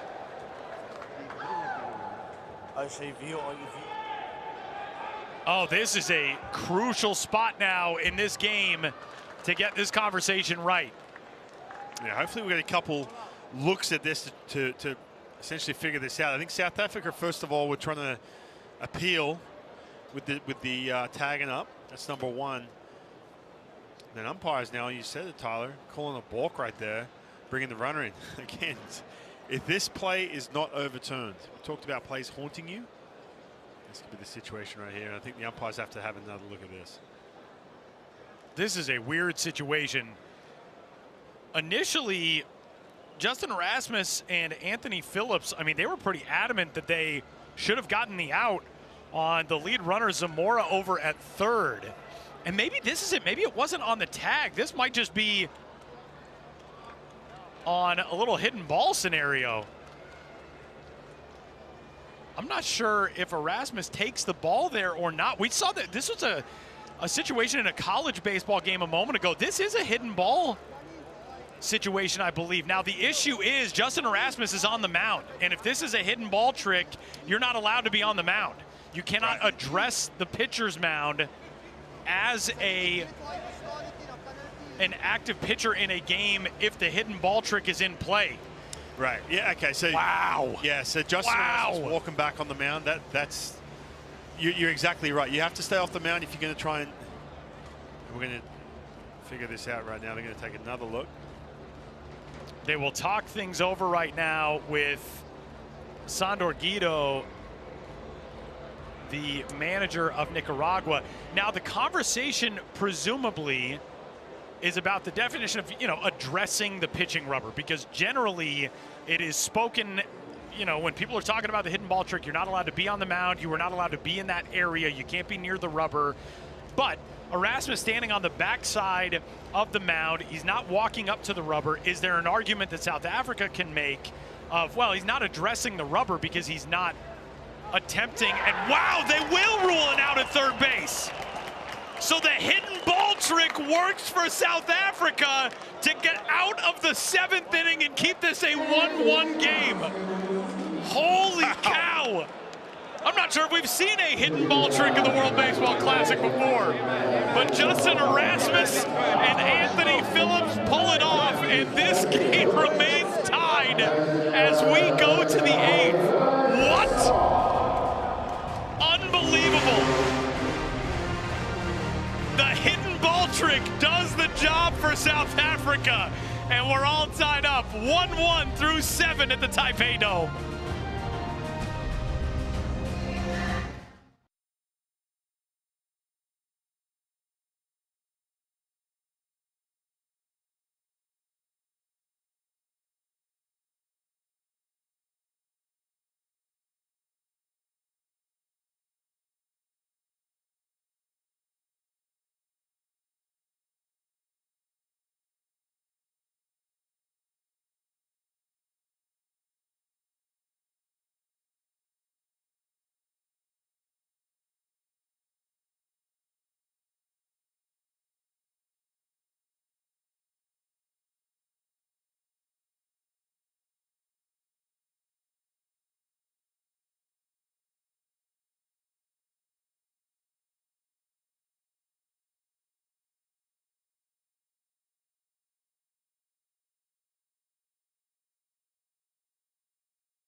I am not sure that I have ever seen an international baseball event in which the hidden ball trick was not only pulled out, but pulled out and worked to perfection as South Africa executes it to end the bottom of the 7th inning. And the first pitch at the top of the 8th is roped over to third and hauled in there by Elian Rayo as Jason Carilsa is retired for out number 1.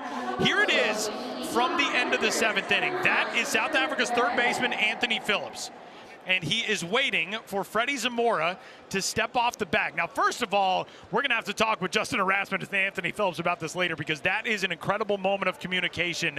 And you don't know, does Anthony Phillips just walk up and say, I'm going to hang on to this? Like, how does that go down, first of all? Is this premeditated a week ago? But second of all, waiting for Zamora to get off the bag, you have to be locked into so many things there if you're Anthony Phillips, because if Zamora takes a step away, you have got to be close enough where you know you can get to him and put the tag on before he gets his foot back on the bag.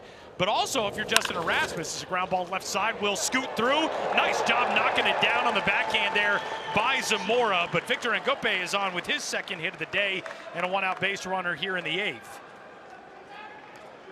But you also need to have somebody on the mound, and apparently this was what Justin Erasmus was focused on most, who is aware of what he is allowed and is not allowed to do, to be in avoidance of engaging the pitcher's rubber. Right.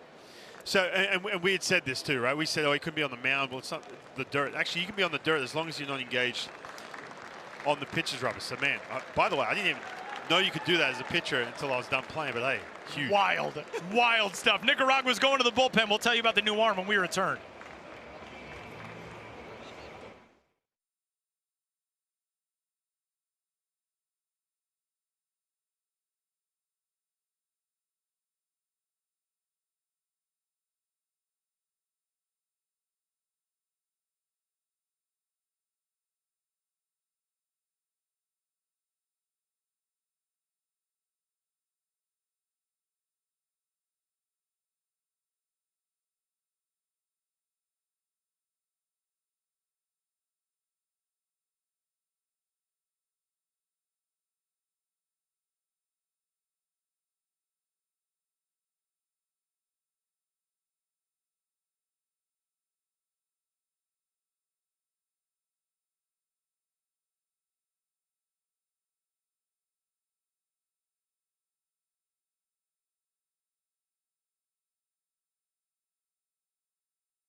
Back inside the Taipei Dome, new arm into the game for Nicaragua with a one-out base runner on for South Africa. The left-hander Carlos Teller takes over on the pitcher's mound, and a pretty close play over at first base. You can see Elian Miranda saying, I'm not sure, maybe I got him.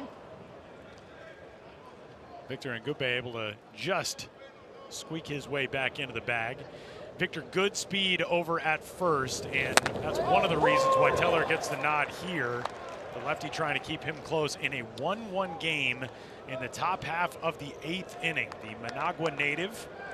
Yeah, one thing you mentioned too, just picking over before you even throw a pitch. A couple reasons. Number one, yeah, keep him close, that's for sure. But just establish the fact you have that, right? Establish the fact that, you know what, I'm not going to give you a base right here in a 1-1 game with one out.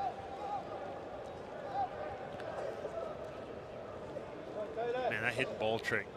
And Tyler, I will admit, when I was pitching, I didn't even know the rule. But it was only until I got done pitching that it was explained to me about just, you know, engaging. If you're on the rubber without a ball, it's a balk. But man, the communication. So, the official baseball rule, in case you wanted to look it up, that governs this is Rule 6.02A9. And it does clarify, you know, we were talking a little while ago as the 1-2 is down to make it 2-2, about the phrase, you're not allowed to address the pitcher's mound. That is really the pitcher's rubber. And the rule states that the pitcher, without having the ball, stands on or astride the pitcher's plate or while off the plate and feints a pitch. So goes as though he is intending to pitch. That is a balk in that situation. But being just off the backside of the mound and not climbing onto the rubber, not acting as though he's going to throw a pitch, Justin Erasmus did everything right. And kudos, you know, to this umpiring crew and getting together and talking that over and going to the review, being able to discuss things with the booth in that scenario. I mean, this is a big game. That is a monumental moment in this game as the 3-2 is outside for ball 4. Tyler Smith works a one-out walk, and all of a sudden, South Africa's got runners at first and second with one away. Not to mention, too, the middle part of their lineup, Jonathan Phillips, then Brandon Smith, Anthony Phillips. You know, it is funny. We talk about broadcaster jinx and, you know, the things that you do, whether you talk about the pace of a game and then the game goes 4 hours, or you talk about a no-hitter or whatever. You and I jinxed ourselves with this because earlier today we were on the bus on the way over and we were talking about like weird rules that you don't necessarily know all of the implications. Exactly. That's right. And I've been called out too. There's been times like, man, I know that rule, but I'm not 1,000% sure. I don't want to expose myself. We 100% jinxed ourselves into this. I just want you all to know. I'm not even going to tell the story when I was on the bus, but yeah, it was actually it was to do with the catcher. It was to do with the covering the plate. I remember I was caught in a tough situation. I was like going back to the talk back, like, hey, give me the clarification within the next 3 seconds, please. You know, it's not often that broadcasters jinx themselves when we did that. As Phillips lines one in the air to center field and right at the waiting Chase Dawson for the second out of the 8th inning. That is one of the hardest hit balls that we have seen today. And it just turns into a loud out number 2 as Jonathan Phillips is retired. Yeah, where was Chase Dawson playing too? Playing well in, got a little bit of power at the plate.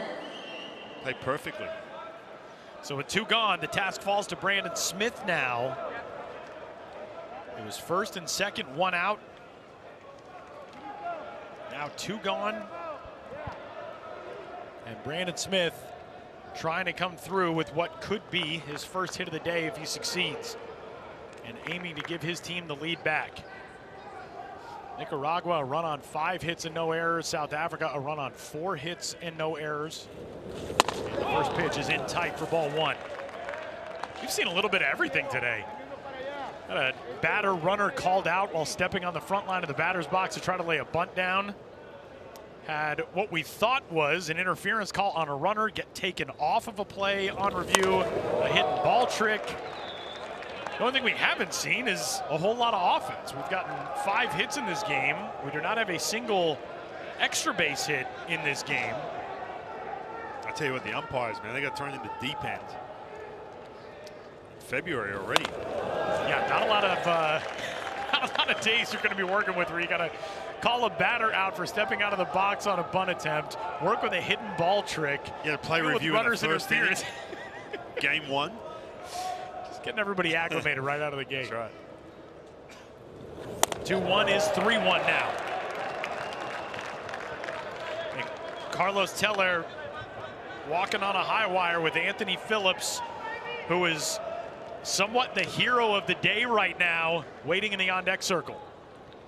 And the 3-1 is clubbed to left, but right to the cutting Jose Orozco, who puts it away as Phillips and Smith with liners to the outfield in Nicaragua there to respond.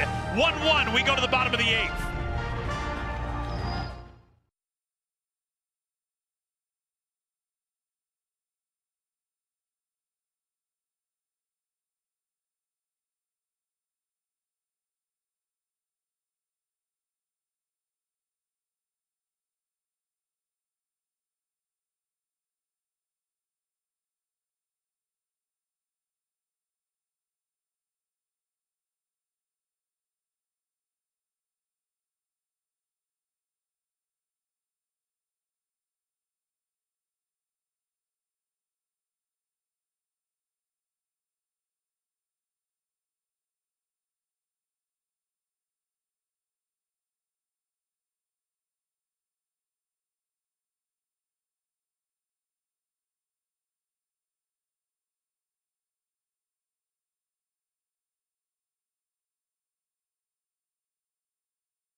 This copyrighted telecast is presented by authority of World Baseball Classic Incorporated. It may not be reproduced or retransmitted in any form, and the accounts and descriptions of this game may not be disseminated without express written consent.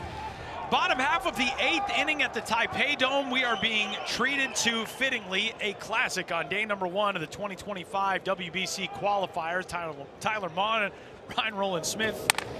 A 1-1 game as we go to the bottom of the 8th inning. Juan Diego Montes leading off for Nicaragua. A game in which South Africa may have rescued itself from a potential 2-1 deficit after the 7th, thanks to a hidden ball trick that Justin Erasmus and Anthony Phillips pull off to perfection. And a 2-1 count on Montes, getting things started here in the 8th.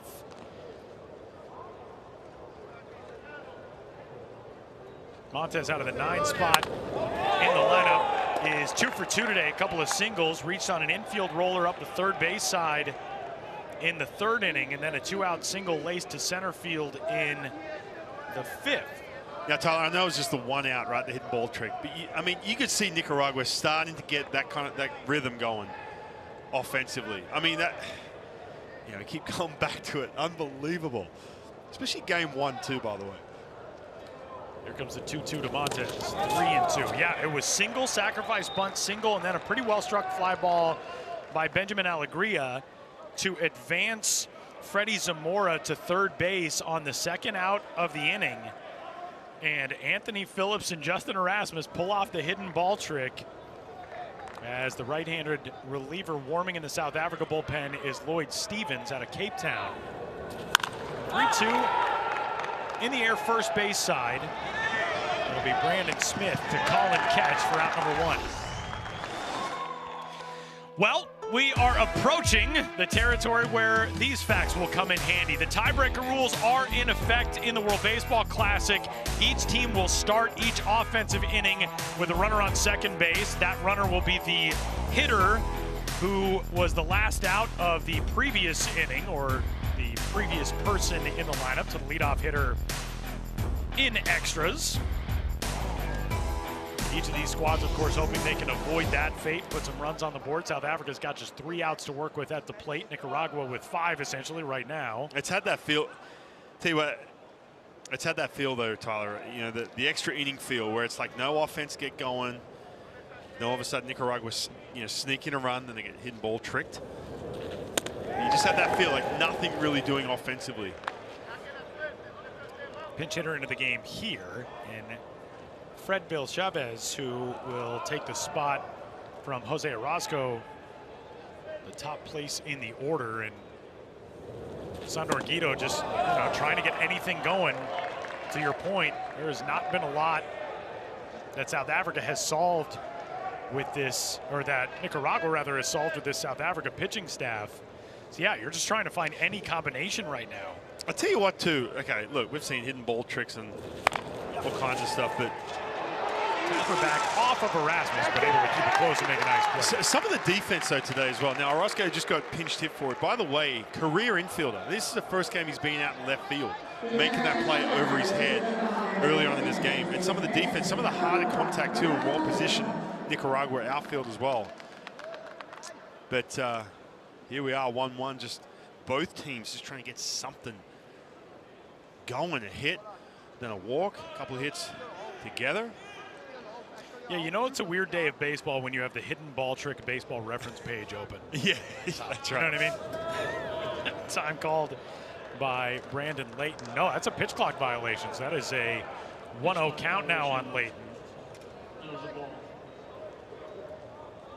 So Chavez retired as the pinch hitter out of the top spot in the order. Layton batting with 2 outs, the base is empty, takes strike 1. But Justin Erasmus, man, I mean, Dylan Unsworth, you knew you had your best arm out there. You got a warrior on the mound, and Dylan Unsworth, who goes out and gives you 4 1/3 brilliant innings. Justin Erasmus has been outstanding behind him and has given you a lot of length as well. Right. And puts in a beautiful curveball there, but just missed the upper border or the inner border of the zone. 3 balls and a strike now on Layton.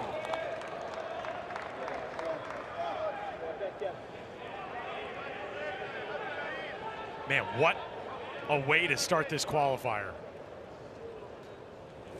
3-1. Was fouled off of the catcher Feldman, and then Layton spinning himself into the dirt. Oof.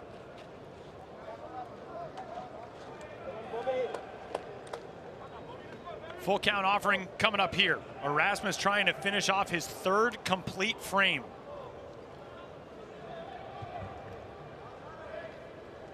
Veteran right-hander kicks and deals, and a foul ball put us to another 3-2. Brandon Layton has been aboard twice out of this spot in the order, 1 for 2. He was hit by a pitch and left at second base in the first inning. Singled and retired on a fielder's choice to end the third. Grounded out to lead off the 6th. 3-2. Popped up and into the net. Charlie, take a look at that pitch count. 45 pitches. Justin Erasmus, he's been brilliant today. And again, when you know what to expect, he's been around for a long time, coming off a summer in Australia where is he built up? Is he going to start hitting that wall with the fatigue? But now all of a sudden you're at 45 pitches. And again, Neil Adonis has some decisions to make. Do you take him out pre-50 pitches?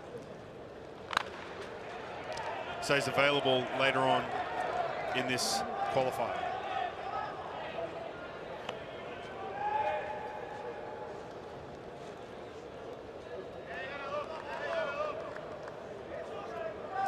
We have been really fortunate to call a lot of fun World Baseball Classic games. To be in the first day of this qualifier, the first game of the first day, and have a 1-1 game in the bottom of the 8th on a day in which the hidden ball trick has already wiped potentially the go-ahead run off the board. I think we're in for a fun 4 days here in Taipei. This has been quite a way to start it, as Justin Erasmus tries to finish off Brandon Layton and send this thing to the 9th. 3-2 pitch. And a fly ball out to right. Brandon Bouillon, inning over. 3 up, 3 down. Nicaragua powerless to solve the veteran Erasmus in the 8th. And we are headed to the 9th in a 1-1 game at the Taipei Dome.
Ready to go for the top of the 9th inning in a battle between Nicaragua and South Africa on day number 1 of the World Baseball Classic's 2025 qualifier. New arm into the game for Nicaragua as we head into the top of the 9th. Brian Torres will take over, the 24-year-old, nearly 24-year-old right-hander. He'll be 24 coming up in April. Torres will get set to go to work against 5, 6, and 7. Check that. Yes, I can count correctly. 5, 6, and 7. Anthony Phillips, the leadoff man. You got it. South Africa here in the 8th. The man of the hour. I mean, is this play going viral on social media as we speak? I cannot believe that we saw a hidden ball trick in a WBC game. Phillips trying to hold up there, unable to do so. Count goes quickly to 0-2 on him. Anthony out of the 5 spot in the lineup is 0 for 3 today, trying to get something started for his team here in the 9th. South Africa a run on 4 hits. They got that run and 3 of those hits in the 5th inning. But, you know, if that hidden ball trick doesn't work in the bottom of the 7th, right now, theoretically, we're talking about, all right, South Africa's down to its last 3 outs. And instead, we're planning to obviously try to add to this 1 run as that ball foul. And we'll get another look at Anthony Phillips at the plate. You're trying to add and potentially close this thing out in the bottom of the 9th, but, you know, worst case scenario, if you're able to keep Nicaragua off the board, you're headed to extra innings. So, I mean, that is just as crucial of a moment. Right. And it just ties into sort of what we were talking about earlier in this game, which is nobody's going to win this for you if you're South Africa. You've got this legacy of these heartbreaking close defeats. Sometimes you have to have those wild moments go your way in order to put yourselves into the winner's circle. Absolutely. And that's a big one. Phillips will get a look at a 1-2 pitch on the way to him, man. Tied up inside, gone for out number 1. Yeah, it's those little things, man, and they haunt you too. Like I said, man, I've been on, you know, plenty of situations. You're the underdog coming into this game. You're in the driver's seat. You're up 1-0. Team comes back, and it's just a heartbreak. It's the little, you know, the little things that change everything. And usually you're looking at glass half empty, but right now, I mean, ride that. All of a sudden, glass half full for South Africa. I know it's a close game, so we're not going to spend a lot of time on this topic, but I want you to know that somebody already posted to me on Blue Sky, the other social media site, a link to the at-bat in which you were trying to bunt and Buster Posey was laughing at you. So we'll get a chance to watch that after this game. Thanks. Very excited about that. So, base runner aboard with 1 out. Dale Feltman's going to find his way on. And the reason I brought up the potential bunt, now, do you bunt here? You try to move Dale Feltman along. You've got 1 out in the inning. How does Neil Adonis play this in this situation? Yeah, I think that, you know, you got 1 out. You got a guy who looks comfortable at the plate in Bouillon in this situation. And we are going to see a pinch runner, so a little bit more active on the bases. Pinch runner is Josh November, who was a member of the U23 Baseball World Cup team for South Africa back in August in Shaoxing, China. He is one of the youngest guys on this, not just on this roster, one of the youngest guys in this event. He is just 19 years old, is Josh November. And his brother Luke also on this team, with Josh Good Wheels aboard over at first, taking the place of Dale Feltman. We'll see what South Africa elects to do here. Looks as though they will let Bouillon swing away as he takes ball 1. I think if you get a couple pitches into this at bat, November down at first base can start timing up Torres on the mound and then take off. Big cut and miss. But you've got to have a good at bat. Has to be strikes. You've got to be swinging at strikes. Get deeper into this at bat, give November a chance. Get into scoring position. Brandon Bouillon, as Ryan said, he's looked really comfortable. He scored the only run of this game for South Africa. He did strike out in his first trip to the plate, but then singled and scored in the 5th. Hard hit ground out to third base in the 7th. And he faces a 1-2 count here in the top of the 9th. 2-2. Good job there by Ronald Rivera, who came into this game behind the plate after Melvin Naveau was pinch hit for, as Rivera kept that close enough.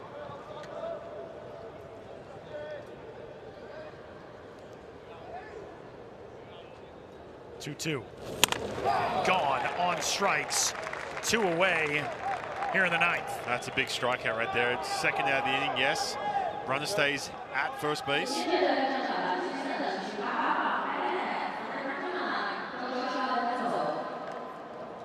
November too, we're going to look at that lead. Not getting a big lead off the base. Maybe a little nervous, a little tight coming into this World Baseball Classic situation. Doesn't want to push it. First pitch away to Joshua Wenzel out of the 8th spot in the lineup. Singled as part of that 3-hit 5th inning.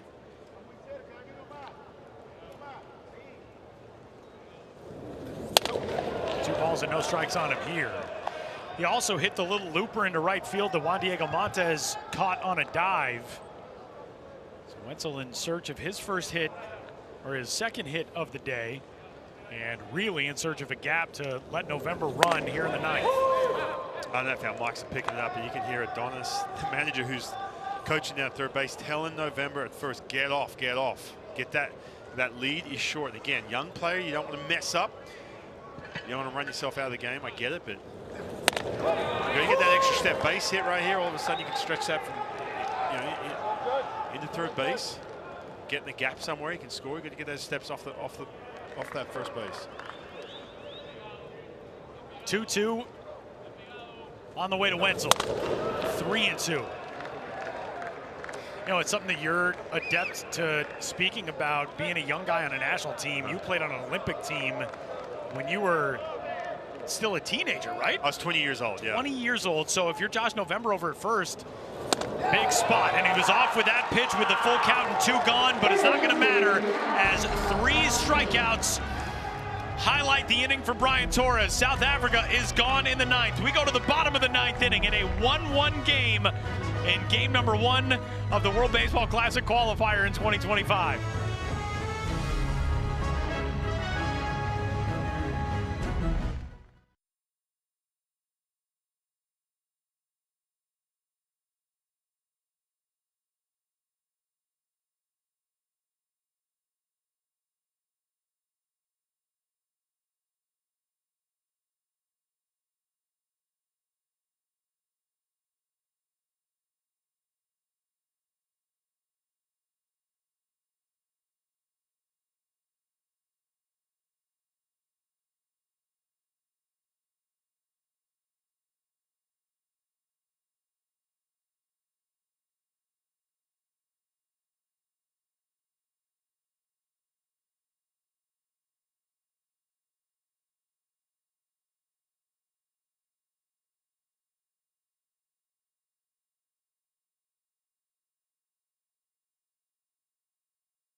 A terrific Friday afternoon out of the bullpen for the right-hander, for the left-hander. Justin Erasmus has wrapped up as we move. Did I say left-hander Justin Erasmus? Right-hander Justin Erasmus. Right-hander into the game in place of him is Dean Jacobs. It has been one of those types of days from here in Taipei, Taiwan. What a weird one we have had between South Africa and Nicaragua, and it has been one heck of a fun baseball game as we take a 1-1 game into the bottom of the 9th, and Jacobs will try to force extras in this one as he goes to work against the 3-hole hitter for Nicaragua, Chase Dawson, to lead things off, and the first pitch is upstairs for ball 1. Dawson today 0 for 3. He has hit the ball on the ground a couple of times, flew out to center field as well, and Jacobs puts the first 2 out of the zone to him.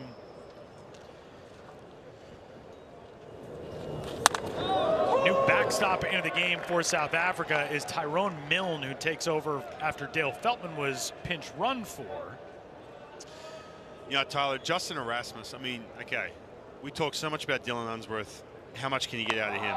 Yeah, I'm not going to say you're going to bleed him dry by making him go 85 pitches. We talked about the time of year. You can bring him back. But I got to say, man, Justin Erasmus, what he did in this game, if South Africa are able to essentially come out and get that extra run, win this game. Pop towards second. Victor Ngope there for the first out. I mean, just, and I say this, you know, with all due respect, I've known Justin for a long time. He's been around for a long time too. Coming into this, I spoke to him yesterday. Talked about the groin, the issue he had. You're watching this guy, man, like, you know, you're still with the national team, still doing your thing. How much more do you have left in the tank? Yeah. Because, you know, obviously Father Time catches up to you. But to get to a situation where you are now literally into the 9th inning, you've only used that second bullpen arm, is huge for this team, because we've talked all about that depth. You don't want to attempt and push that depth you have, because you don't have it in that bullpen with South Africa. That was huge. Ground ball out too short on the second pitch into Elian Miranda. 2 gone. Not only that, Ryan, but we asked yesterday, Neil Adonis, you know, who are some of your top bullpen options, and the first name that he said was Jared Alario. We haven't seen Jared Alario yet, so you're holding something in reserve. Absolutely. Yeah, which is also a big piece of this puzzle. Right, and you keep guys, you know, obviously fresh for the, you know, tomorrow you got Chinese Taipei, then you've got Spain right after that. But the other thing it does too is when you're, look, I know the bullpens aren't out in left field or down the line like we're typically used to seeing.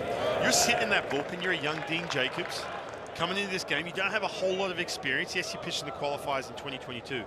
But when you're watching at Unsworth and then you watch at Justin Erasmus just fill up the strike zone, it just sets that tone. It's a psychological thing. I've done it plenty of times coming into a game after you know, following my days in the bullpen. Someone who's just a complete strike thrower. It just changes. It sets that tone to say, you know what, if I can be aggressive here, I don't care who's hitting. There's a shot toward right center field. On the run is Bouillon, and he gets there in time to put it away for out number 3. Nicaragua has gone down in order in back-to-back innings, and we are headed for extras on the first day and in the first game of the 2025 WBC qualifier in Taipei.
Pinch hitter will lead things off for South Africa as we move into the top of the 10th inning. Chris Bayers will get the first at bat of extra innings for his team as Joshua Wenzel will head to scoring position as the last out of the 9th inning. The tiebreaker rules are in effect.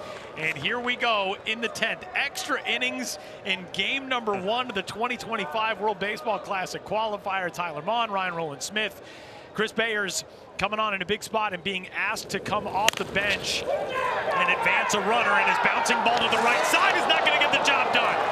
Wenzel is retired on the heads-up play by Elian Miranda, and it's 1 out and a man at first. Man, that is tough. Decided not to bunt top of the inning. I'm saying he's playing for 2 runs, but you get the ball on the right side here. Right play too if you're the base runner for Wenzel. You just got to take off. It's unfortunate. Is that the play, Tyler? We talked about that heartbreak from South Africa. Is that the play all of a sudden shut down, and then Nicaragua's got the runner at second to start off the bottom of the 10th. And man, what a tremendous job as well by Elian Miranda. How often do you see a circumstance like that where a fielder gets caught in between, stutter steps a little bit, and then ends up just going to first to get the sure out there? That is a great job by Miranda and his fellow Elian over at third, and Rayo as this ball clubbed to center field, but Ngupe will fly out to chase Dawson, and now with 2 gone, a man remaining at first for Tyler Smith. I tell you what, all of a sudden, South Africa on that back foot. You don't have a runner in scoring position. You got 2 quick outs, and then you got to face Nicaragua with that runner in scoring position, and you essentially don't have that swing and miss guy coming out of your bullpen for the bottom of the 10th inning. This game was scoreless until the 5th. South Africa got a run across as part of a 3-hit 5th inning, held the lead until the 7th, gave up the game-tying run there. It appeared as though Nicaragua had put the potential go-ahead run in scoring position with 2 outs. South Africa then successfully pulled off the hidden ball trick for the final out of that inning, which initially was ruled a balk that would have given Nicaragua the lead, and then that was overturned on review. That kept this a 1-1 game. We have gone through the 8th, through the 9th, and now here into the 10th. And a 2-1 count on Tyler Smith, and now it evens at 2-2. Yeah, that's a tough break right there. The pitch looked like it was off the plate. Would have been a 3-1 count. And all of a sudden you got 2 strikes. Fly ball to shallow center. Sprinting in is Dawson, inning over. The leadoff fielder's choice does some damage as Wenzel retired over at third, and South Africa leaves a man aboard. We'll go to the bottom of the 10th inning, all locked at 1.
Emmanuel Trujillo heads to scoring position for Nicaragua, and San Francisco Giants prospect Elian Rayo steps into the batter's box to try to advance him to third. And on the first pitch, Rayo does the job, and the game-winning run is now 90 feet away for Nicaragua here in the bottom of the 10th.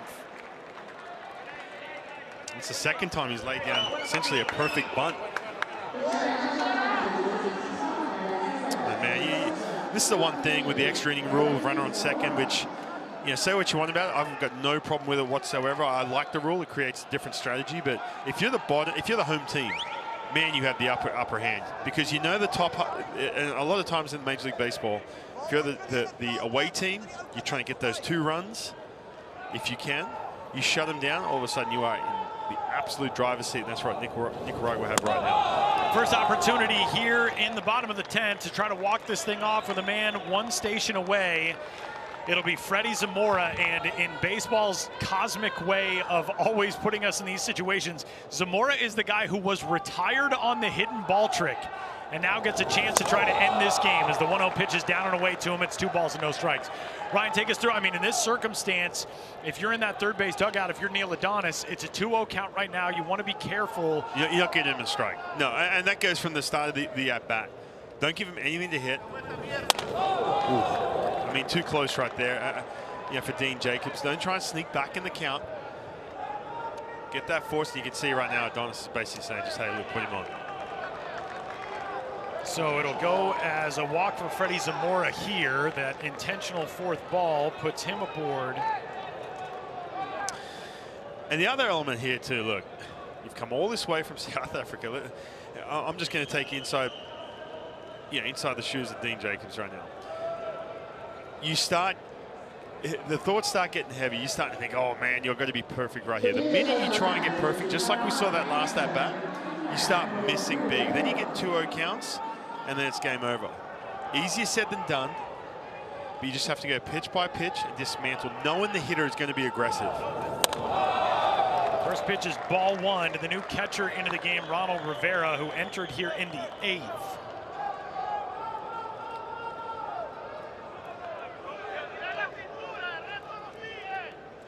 Rivera trying to end it.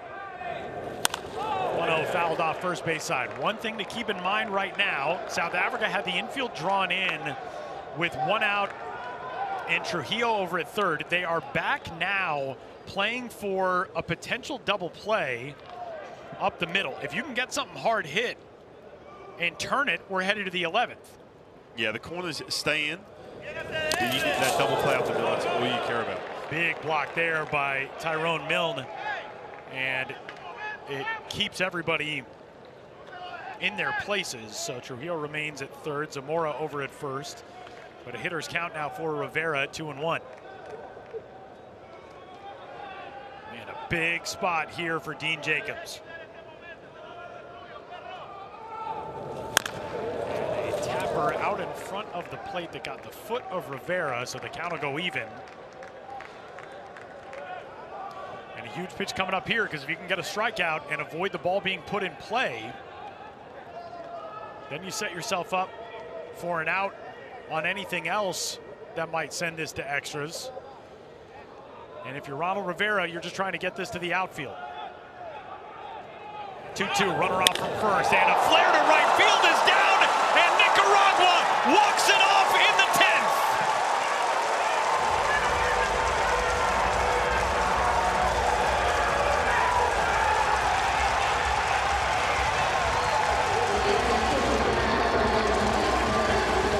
What a game.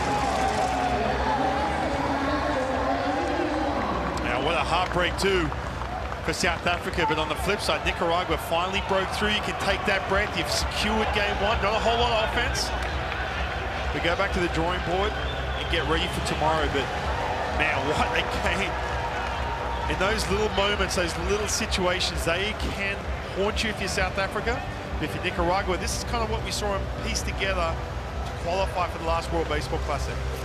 Ronald Rivera, all you needed to do was lift something past the infield, and the backup catcher who came into this game in the 8th inning, able to just fling the bat head out and get a piece of that pitch to serve it the other way and drive in the game-winning run for his squad. I mean, what a way to start this thing. A wild one on day number 1 here in Taipei.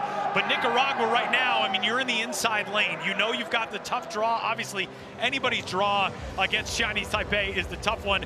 But for Nicaragua, you're in a much better spot because you don't have to face them tomorrow. You're going to be facing a Spain team that's coming off of a night game tonight.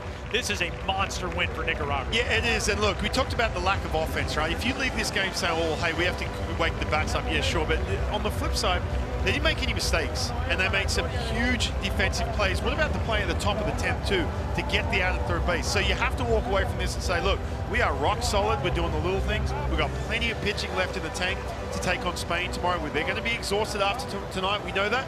So Nicaragua, man, you got to feel good about leaving this one up to 2-1 here against South Africa. We saw a few years ago during the qualifier just how excited Nicaragua fans were to have their team in the main tournament. We talked yesterday a little bit with Sandor Guido about his team and the work that they did in the U23 Baseball World Cup to move on to win a bronze medal. He said, you know, it wasn't an easy time difference, but we had fans who were waiting up back home in Nicaragua to watch our teams to get a win on day one. A monster step for Nicaragua, and obviously some heartbreak on the other side for South Africa. And look, you know, for South Africa, you just got a shot at that dugout. I've been there before. Sometimes, and I'll admit this, sometimes you'd rather lose 5-0 than a game like this. But man, great way to start this World Baseball Classic Qualifier. What a finish to this one, as Nicaragua will move on to tomorrow to take on Spain.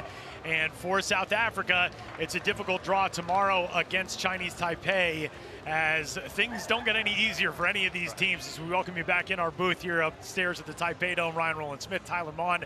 But what a way to get this thing started today. For Nicaragua, we talked a little bit yesterday with Sandor Guido. You go through the qualifier in 2022, you win your way through, but then you get to Miami. They only scored 1 run in each of their games in the opening round in the 23 Classic. Said, are you frustrated being back here in the qualifier? He said, no, we're excited. This is an opportunity for us, and they showed up today in a big way late. Yeah, and look, just back to that point, right? Now, they go to 2023 World Baseball Classic, and then, again, they're forced to qualify. But any time when you are a nation like Nicaragua, you're trying to build the youth program, any chance you can have that experience as a team, that brotherhood we've seen on the dugout, we saw it before the game and right there after the game, it just helps you if you are to qualify for 2026. But man, what a game. We talked about the offense. We saw that, again, we saw that in Miami, but we saw that the qualifiers from Nicaragua just taking a little bit to get going. But they did so many things right today, Tyler. Didn't swing the bats, but defensively, they were on point. Plenty of pitching too. Madrono was outstanding, and a tough one, South Africa on the other end. For South Africa, a tough one to take as a loss, but some good stuff to build off of. The thing that stands out from this game, no walks for that South Africa pitching staff, which going in against Chinese Taipei tomorrow, you cannot add things to what that Chinese Taipei offense already does well. So something to build on for tomorrow in that matchup. It is tough, and we saw the reaction in the dugout. Heartbroken. You have to move on quick. The game turns around quickly. They've got Chinese Taipei in front of a packed house tomorrow, and we're going to see you later on tonight as well. Congrats to Nicaragua for a big win on day number 1. And coming up tonight, as Spain and the host squad, Chinese Taipei, will get going inside a raucous Taipei Dome. 40,000 plus expected on hand here tonight in the Dome. Nicaragua into the winner's circle after day number 1. 2-1 winners over South Africa. We'll talk to you later tonight from here in Taiwan for Spain and Chinese Taipei.